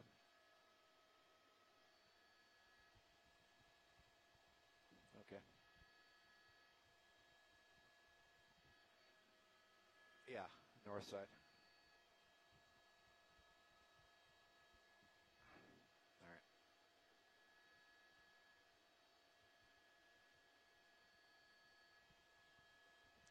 See ya. Okay.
Yeah, you can see the Foscheck drops or the fire retardant through the tops of those trees and try and protect these homes right across the way from it. And they've done a pretty good job of it. We watched one pinpoint drop from the DC-10 right on top of a house. But, you know, all I can do is put it down. But the problem with the big trees like this and that retardant drops is the trees being so tall stop it from getting all the way to the ground, and then that fire will burn down underneath them and around those trees. But you can see right here, they put it right over the tops of the houses and through the trees. But as I was mentioning, the big trees with the large canopy, that fire retardant doesn't get down to the ground, and it could burn underneath those trees and then burn up into those trees and then just work its way along like that. So that's what they're dealing with here. Once they got that drop in there, they were able to get in there with trucks and work it. Now, that white building, the roof there on the top, so we give our viewers an idea where we are, the folks that live up in this area, if we push in on that, that is the Idlewild Arts Academy. And it's, like I said, that's a live-in high school that's, I'm sure, has been already evacuated out of here. It's been in harm's way over the past year several times now, and has had structure damage from forest fires coming through here. But right now, it looks like the fire line is being held away from it. But that's right along to 243 that works its way up into Idlewild. And I tell you right now, the fire is but the smoke is covering the area in a wide swath, just covering. I'm telling you, it's going to be more than 1,200 acres once we get the next up canyon, working its way up the backside of the mountain range that contains Mount San Jacinto over into the Palm Springs thermal area.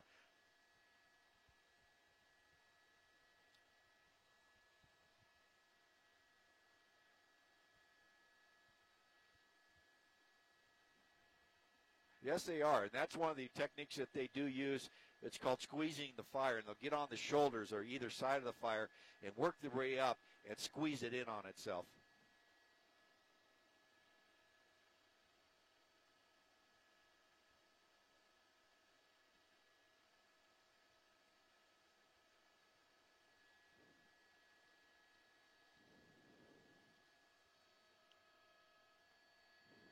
Man.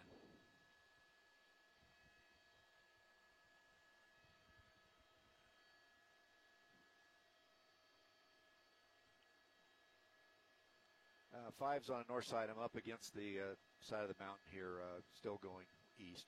I'm at 9,300. Yeah, same plan, back and forth on this side.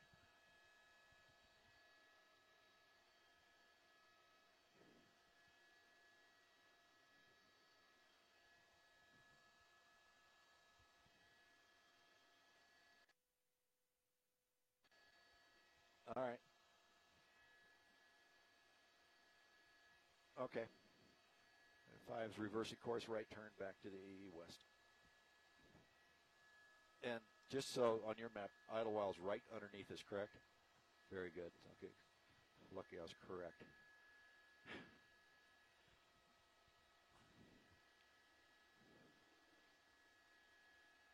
Yikes.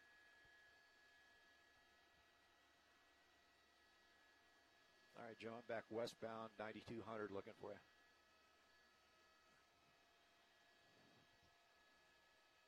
Okay.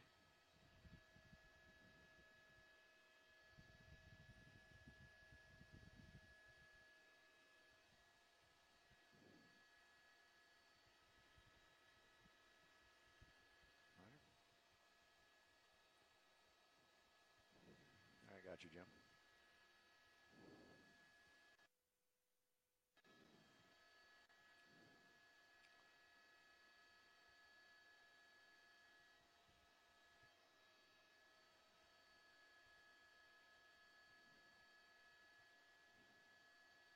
Gotcha.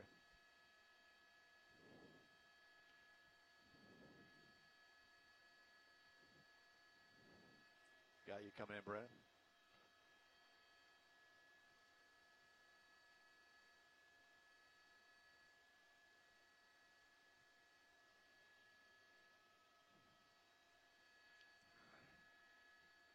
It just breaks your heart to think somebody would set fires in a day like today that now affects so many people up here in the Idlewild area. And to do the multiple starts that are allegedly reported just keeps the firefighters from able to get in there and knock it down quickly. But you can see right here alongside Highway 243 is where the houses are. You see that orange down there, the Phos-Chek lines, fire engines in there as well as hand crews doing what they can to protect these homes in here. The Phos-Chek right through the top of the canopy of the large pine trees here, but burning the grass and the shrubs underneath those trees, working up into these houses. And I'm telling you, this thing was last reported at 1,200 acres. It's well above that now, starting out at noon and only at about a spot fire, 200 acres immediately an hour later, and then within the next 30 minutes blowing up to about 1,200 acres and on from there. So right now they're using the very large air tankers, the VLATs as they're called, the DC-10, the MD-87, and the BAE-126 to come up here and paint these lines to try to protect these homes. But the problem is the fire was so big and so fast, it was jumping the first two lines they laid down, and this is the last line they laid, and you can see it burning down underneath those trees, and that's what firefighters are dealing with right now, trying to protect these homes up here, but they don't want to get themselves in the way. But I tell you, the flame lengths on this side of the fire has dropped down significantly. It's more of a smoldering fire under those, but as we work our way to the left on this fire line, as I bring Sky 5 around, big fire up towards the north or southeast direction from Idlewild, burning in the hills. As we work our way, you see how big this is. Then right there, that big plume of smoke coming up, and you see the flame links in there hitting those tall pines, and right in there you see scattered houses through there. So that's the problem. They drop the Phos-Chek in there, and once it starts running the canopy, as they call it, it's going to cause problems and get through their fire lines. But so the folks up in the edges of Idlewild, not in really, they're the ones that are in danger. And you can see right there at the top of that tree going off, and there's a lead plane going through for a drop that might be coming in next. I don't see the drop behind it, but let's widen out just for a second. I'll show you where downtown Idlewild is in respect to the fires. We come in, you'll see it appear at the bottom of the screen, right in there. And so right now, that's how far away it is. And it's staying east, going east and staying south of the city. The firefighters are forcing it to go that way by this Phos-Chek, trying to keep them down that way and keep it off the city center here. But it is already run across Highway 74 and 243. So right now, the firefight continues as it continues to burn into the mountains along the San Jacinto here above Idlewild. Yeah.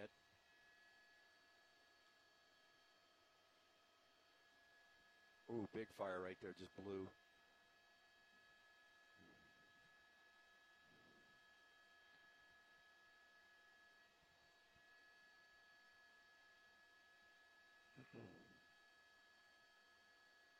I'm going to climb up and see if we can keep the IFB. Now swing it back to the left here. You're looking over that ridge.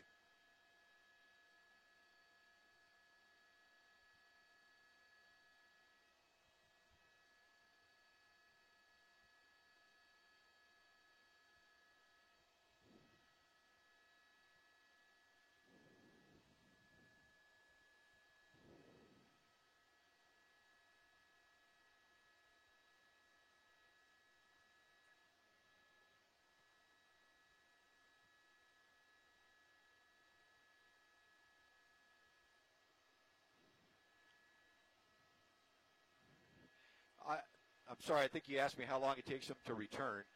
Right now,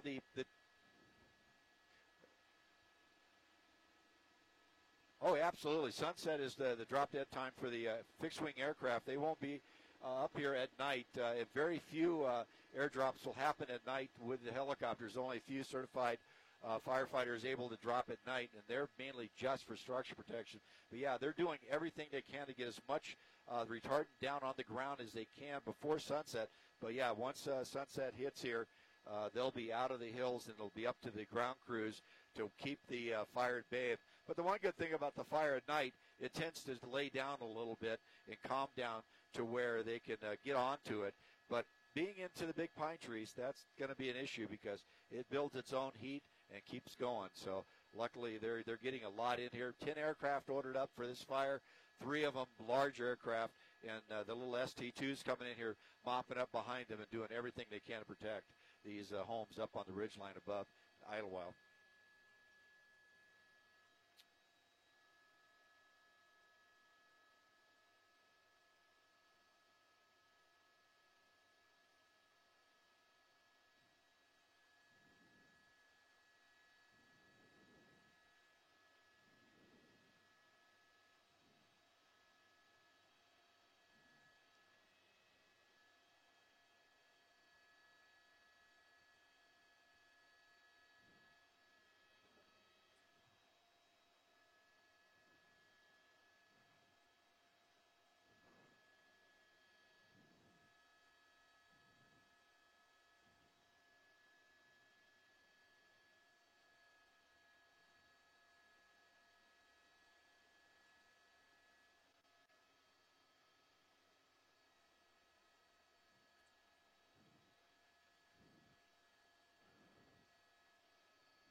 Five's coming back east.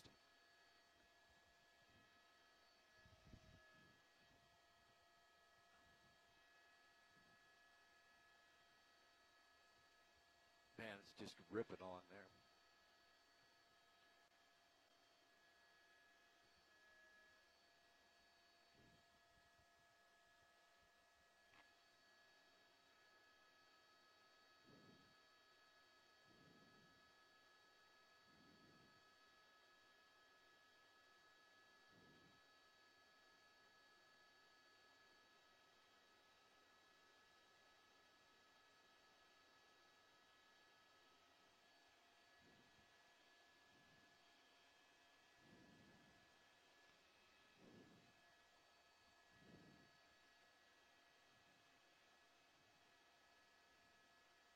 Got an ST-2 down low there. I think you might. Yeah, you got him. He's right there.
That just cracks me up that we're up at 10,000 feet, 10,500 feet, and we can't get IFB.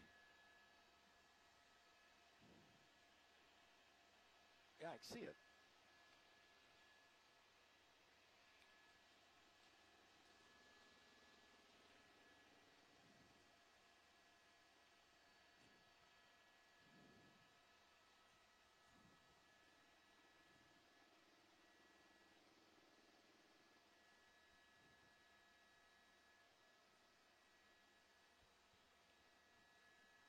All right. Oh, that's okay. We're ready for you.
is roaring uphill now, topography-driven fire or terrain-driven fire as it works its way up, and it's burning well up into the forest area around San Jacinto Mountain. As we come back out, I'll show you the fire line.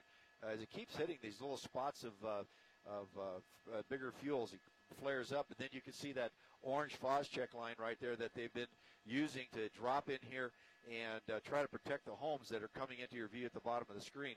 That's been the problem with this. It's been coming over the top of that hill and spotting ahead and getting over a couple Phos-Chek lines they dropped earlier, but right now it's kind of slowing down on that, and they're getting in there with trucks, hand crews, and engines trying to protect these houses. But you see this one house right here just painted orange by the Phos-Chek, and they were able to stop the fire that was advancing on that. So right now, doing a great job. And earlier you were talking about the drones in the area. Now, if they spot a drone in the area, I'm telling you, if anybody spots a drone in the area, they shut down all aerial assets for 30 minutes minimum. And so they don't bring them in, they keep them away. So that's the problem. If you put up your toy drone, they see it, they're going to shut down the firefight, and the firefight will get away from them. So that's the latest. We're up here in Sky 5. Let me send it back down to you. Dang it. 5's turning back to the east. All right.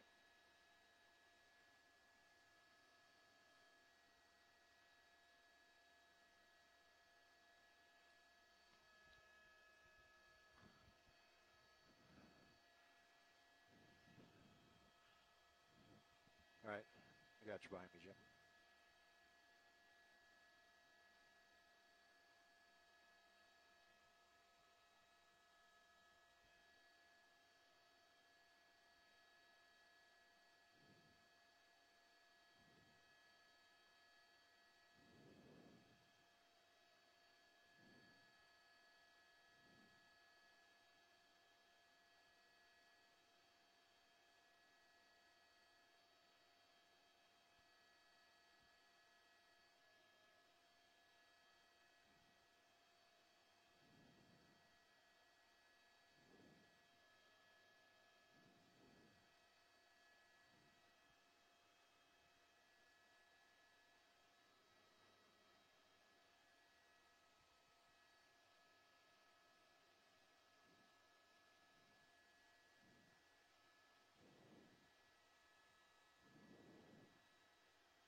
You got that big jet coming in right in your shot there if you widen out a little bit.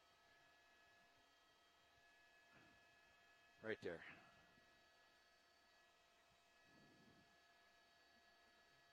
Five's in a slow right turn back west.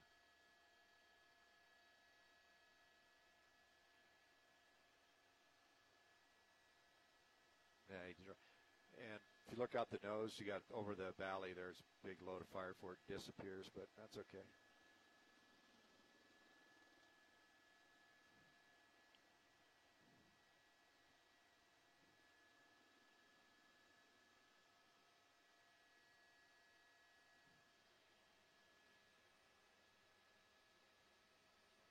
A lot of dead pine trees up in here.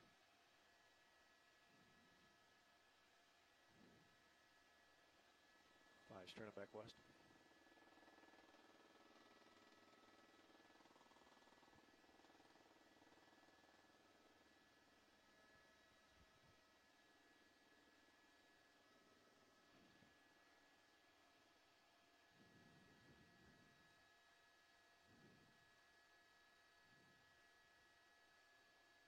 Ridiculous.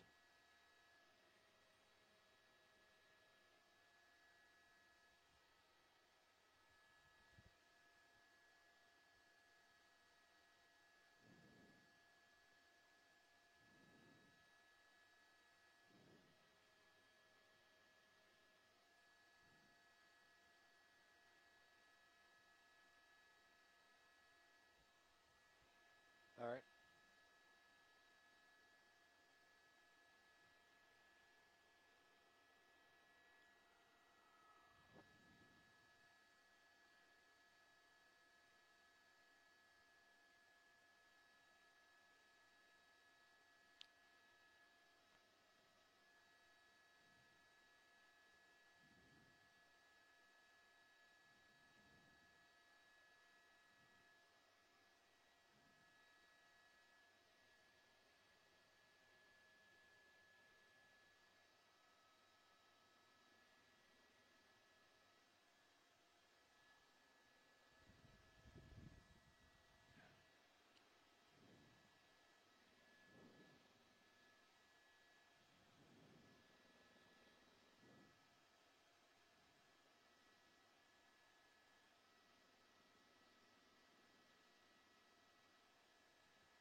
one's coming back around here, or another one's coming in. He's coming underneath me over here. Yeah, because there's the other one. Yep.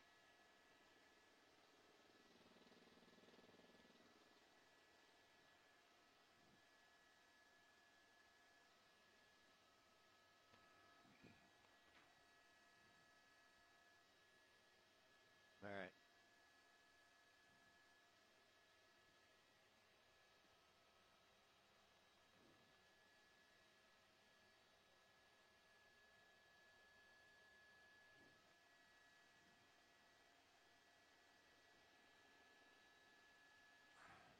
They got a DC-10 out here. I just looked up. What the heck is that?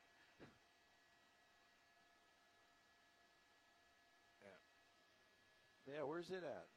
It's up in Oregon.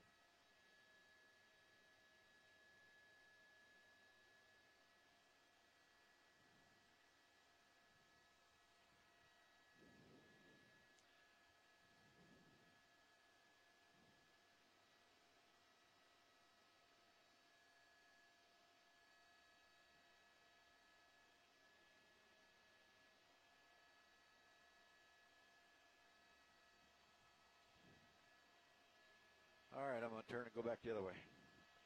5's reversing course back east, right enter.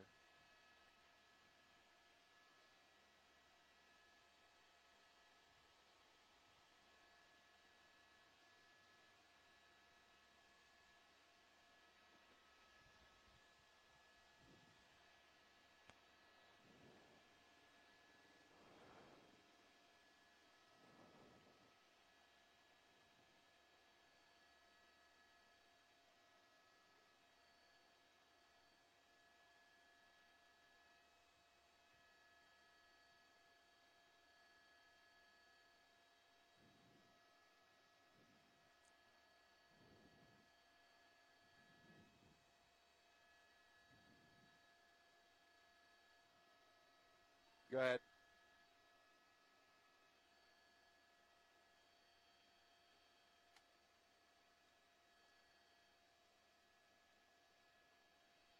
Okay.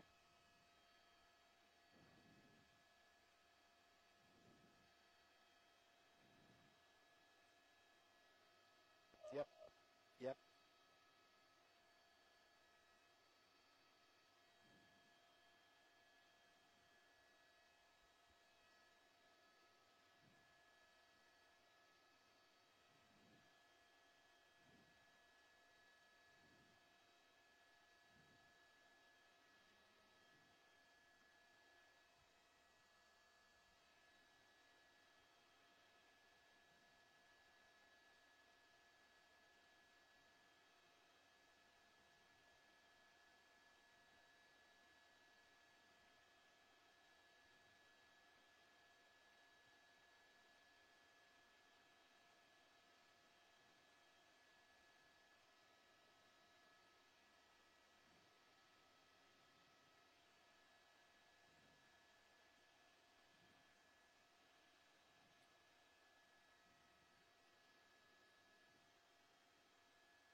Try to see where you're looking.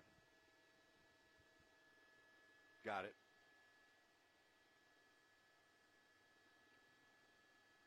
Should be a jet going through your shot in the bottom.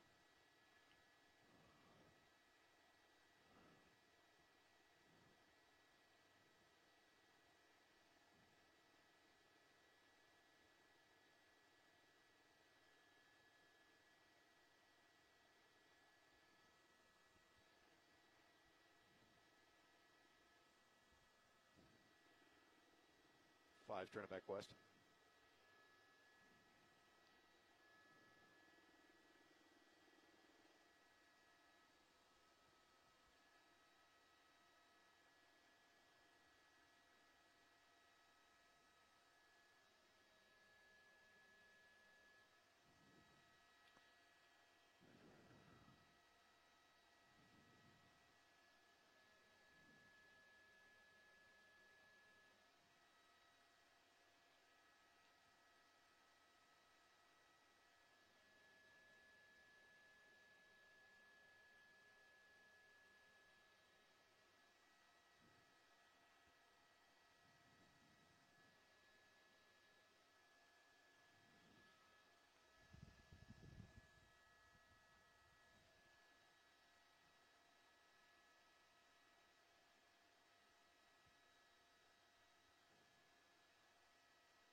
Clear. And just give you heads up, looks like I'm going to have enough fuel to make it through the 6.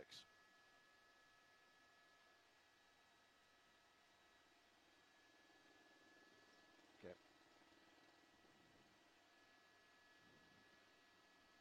Roger.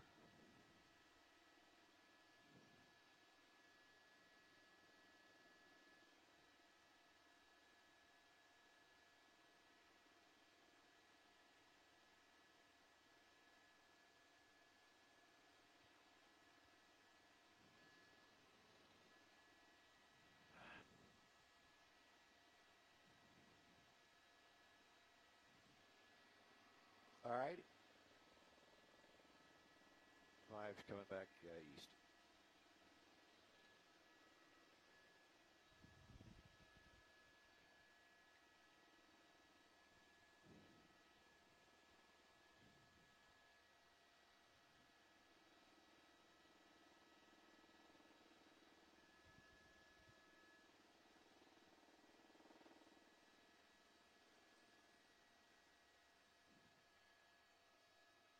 I can't hear you. What? Okay.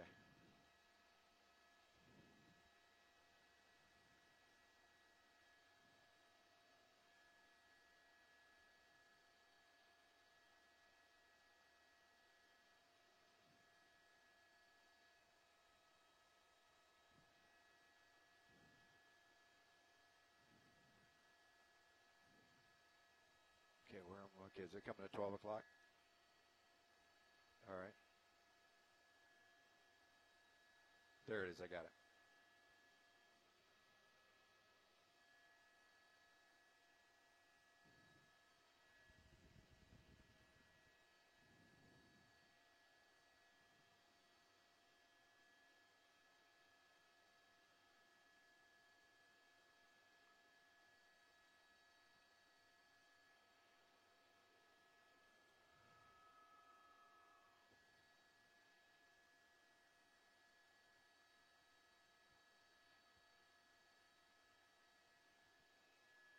One minute.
going to stay in here?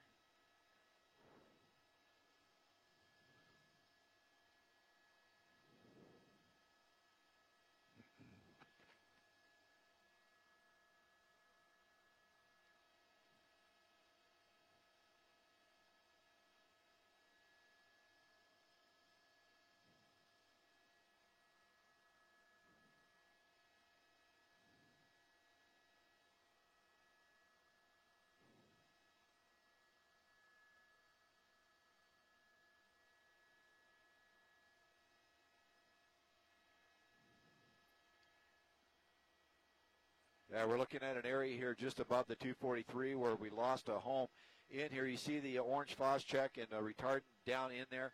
But unfortunately, a couple homes completely destroyed up in this area as the fire roared up over the hill and crossed over several fire breaks that they had ready laid down because it was so hot, so fast, spotting ahead. You can see the damage done here and the burned out area behind it. So flame links well above 50 feet coming up that hill and then going through these houses, through those pine trees, and then right now the fire is continuing to burn out towards the east of Idlewild as we look back towards that way.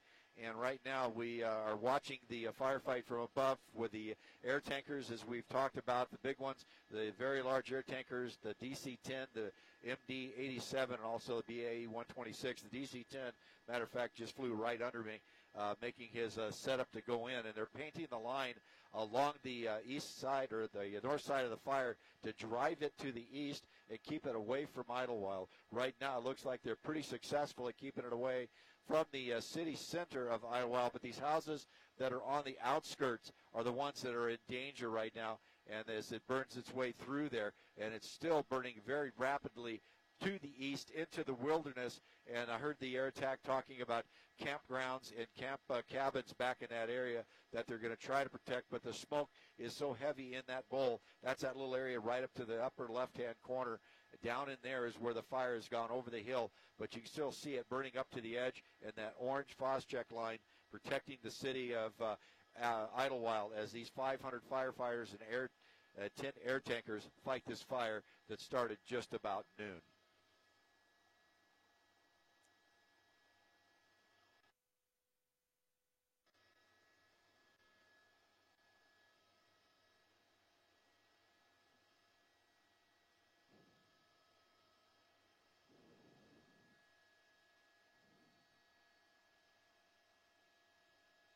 All right.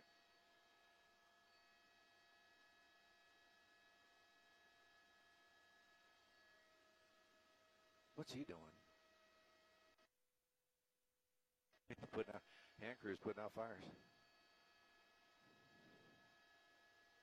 Yeah. Wow, this guy like emptying the ocean with a teaspoon, huh?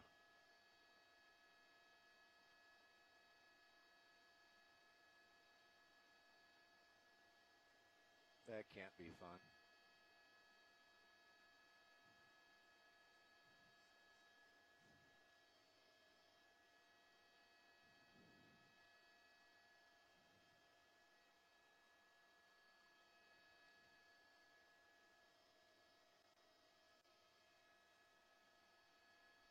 All right, we're heading back to French Valley to get fuel. Go ahead, Jim. Say that again. Where are you at? We're headed to French Valley.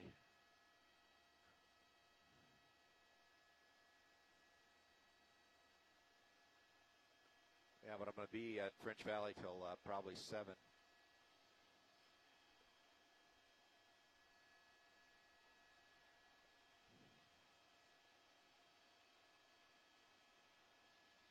All right, we'll call you when we get back.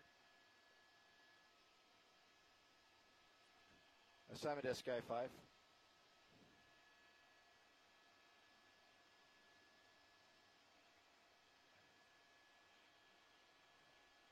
Yeah, I could, but the problem is I can't come up in the mountains after dark. 7:53 is sunset, and the best I could do is a long shot from, I would say, about Diamond Valley Lake. That's where the TFR starts. So I don't know if it's worth it or not, but do what I can. By that time, I think the fire's going to be out on the other side of the hill.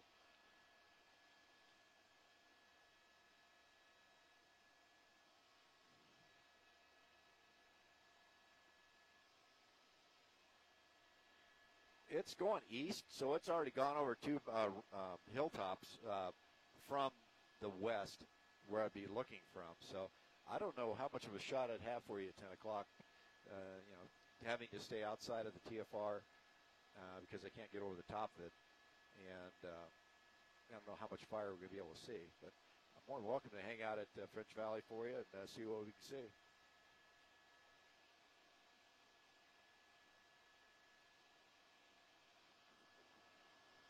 So hang out at French Valley. I'll call you when I get on the ground.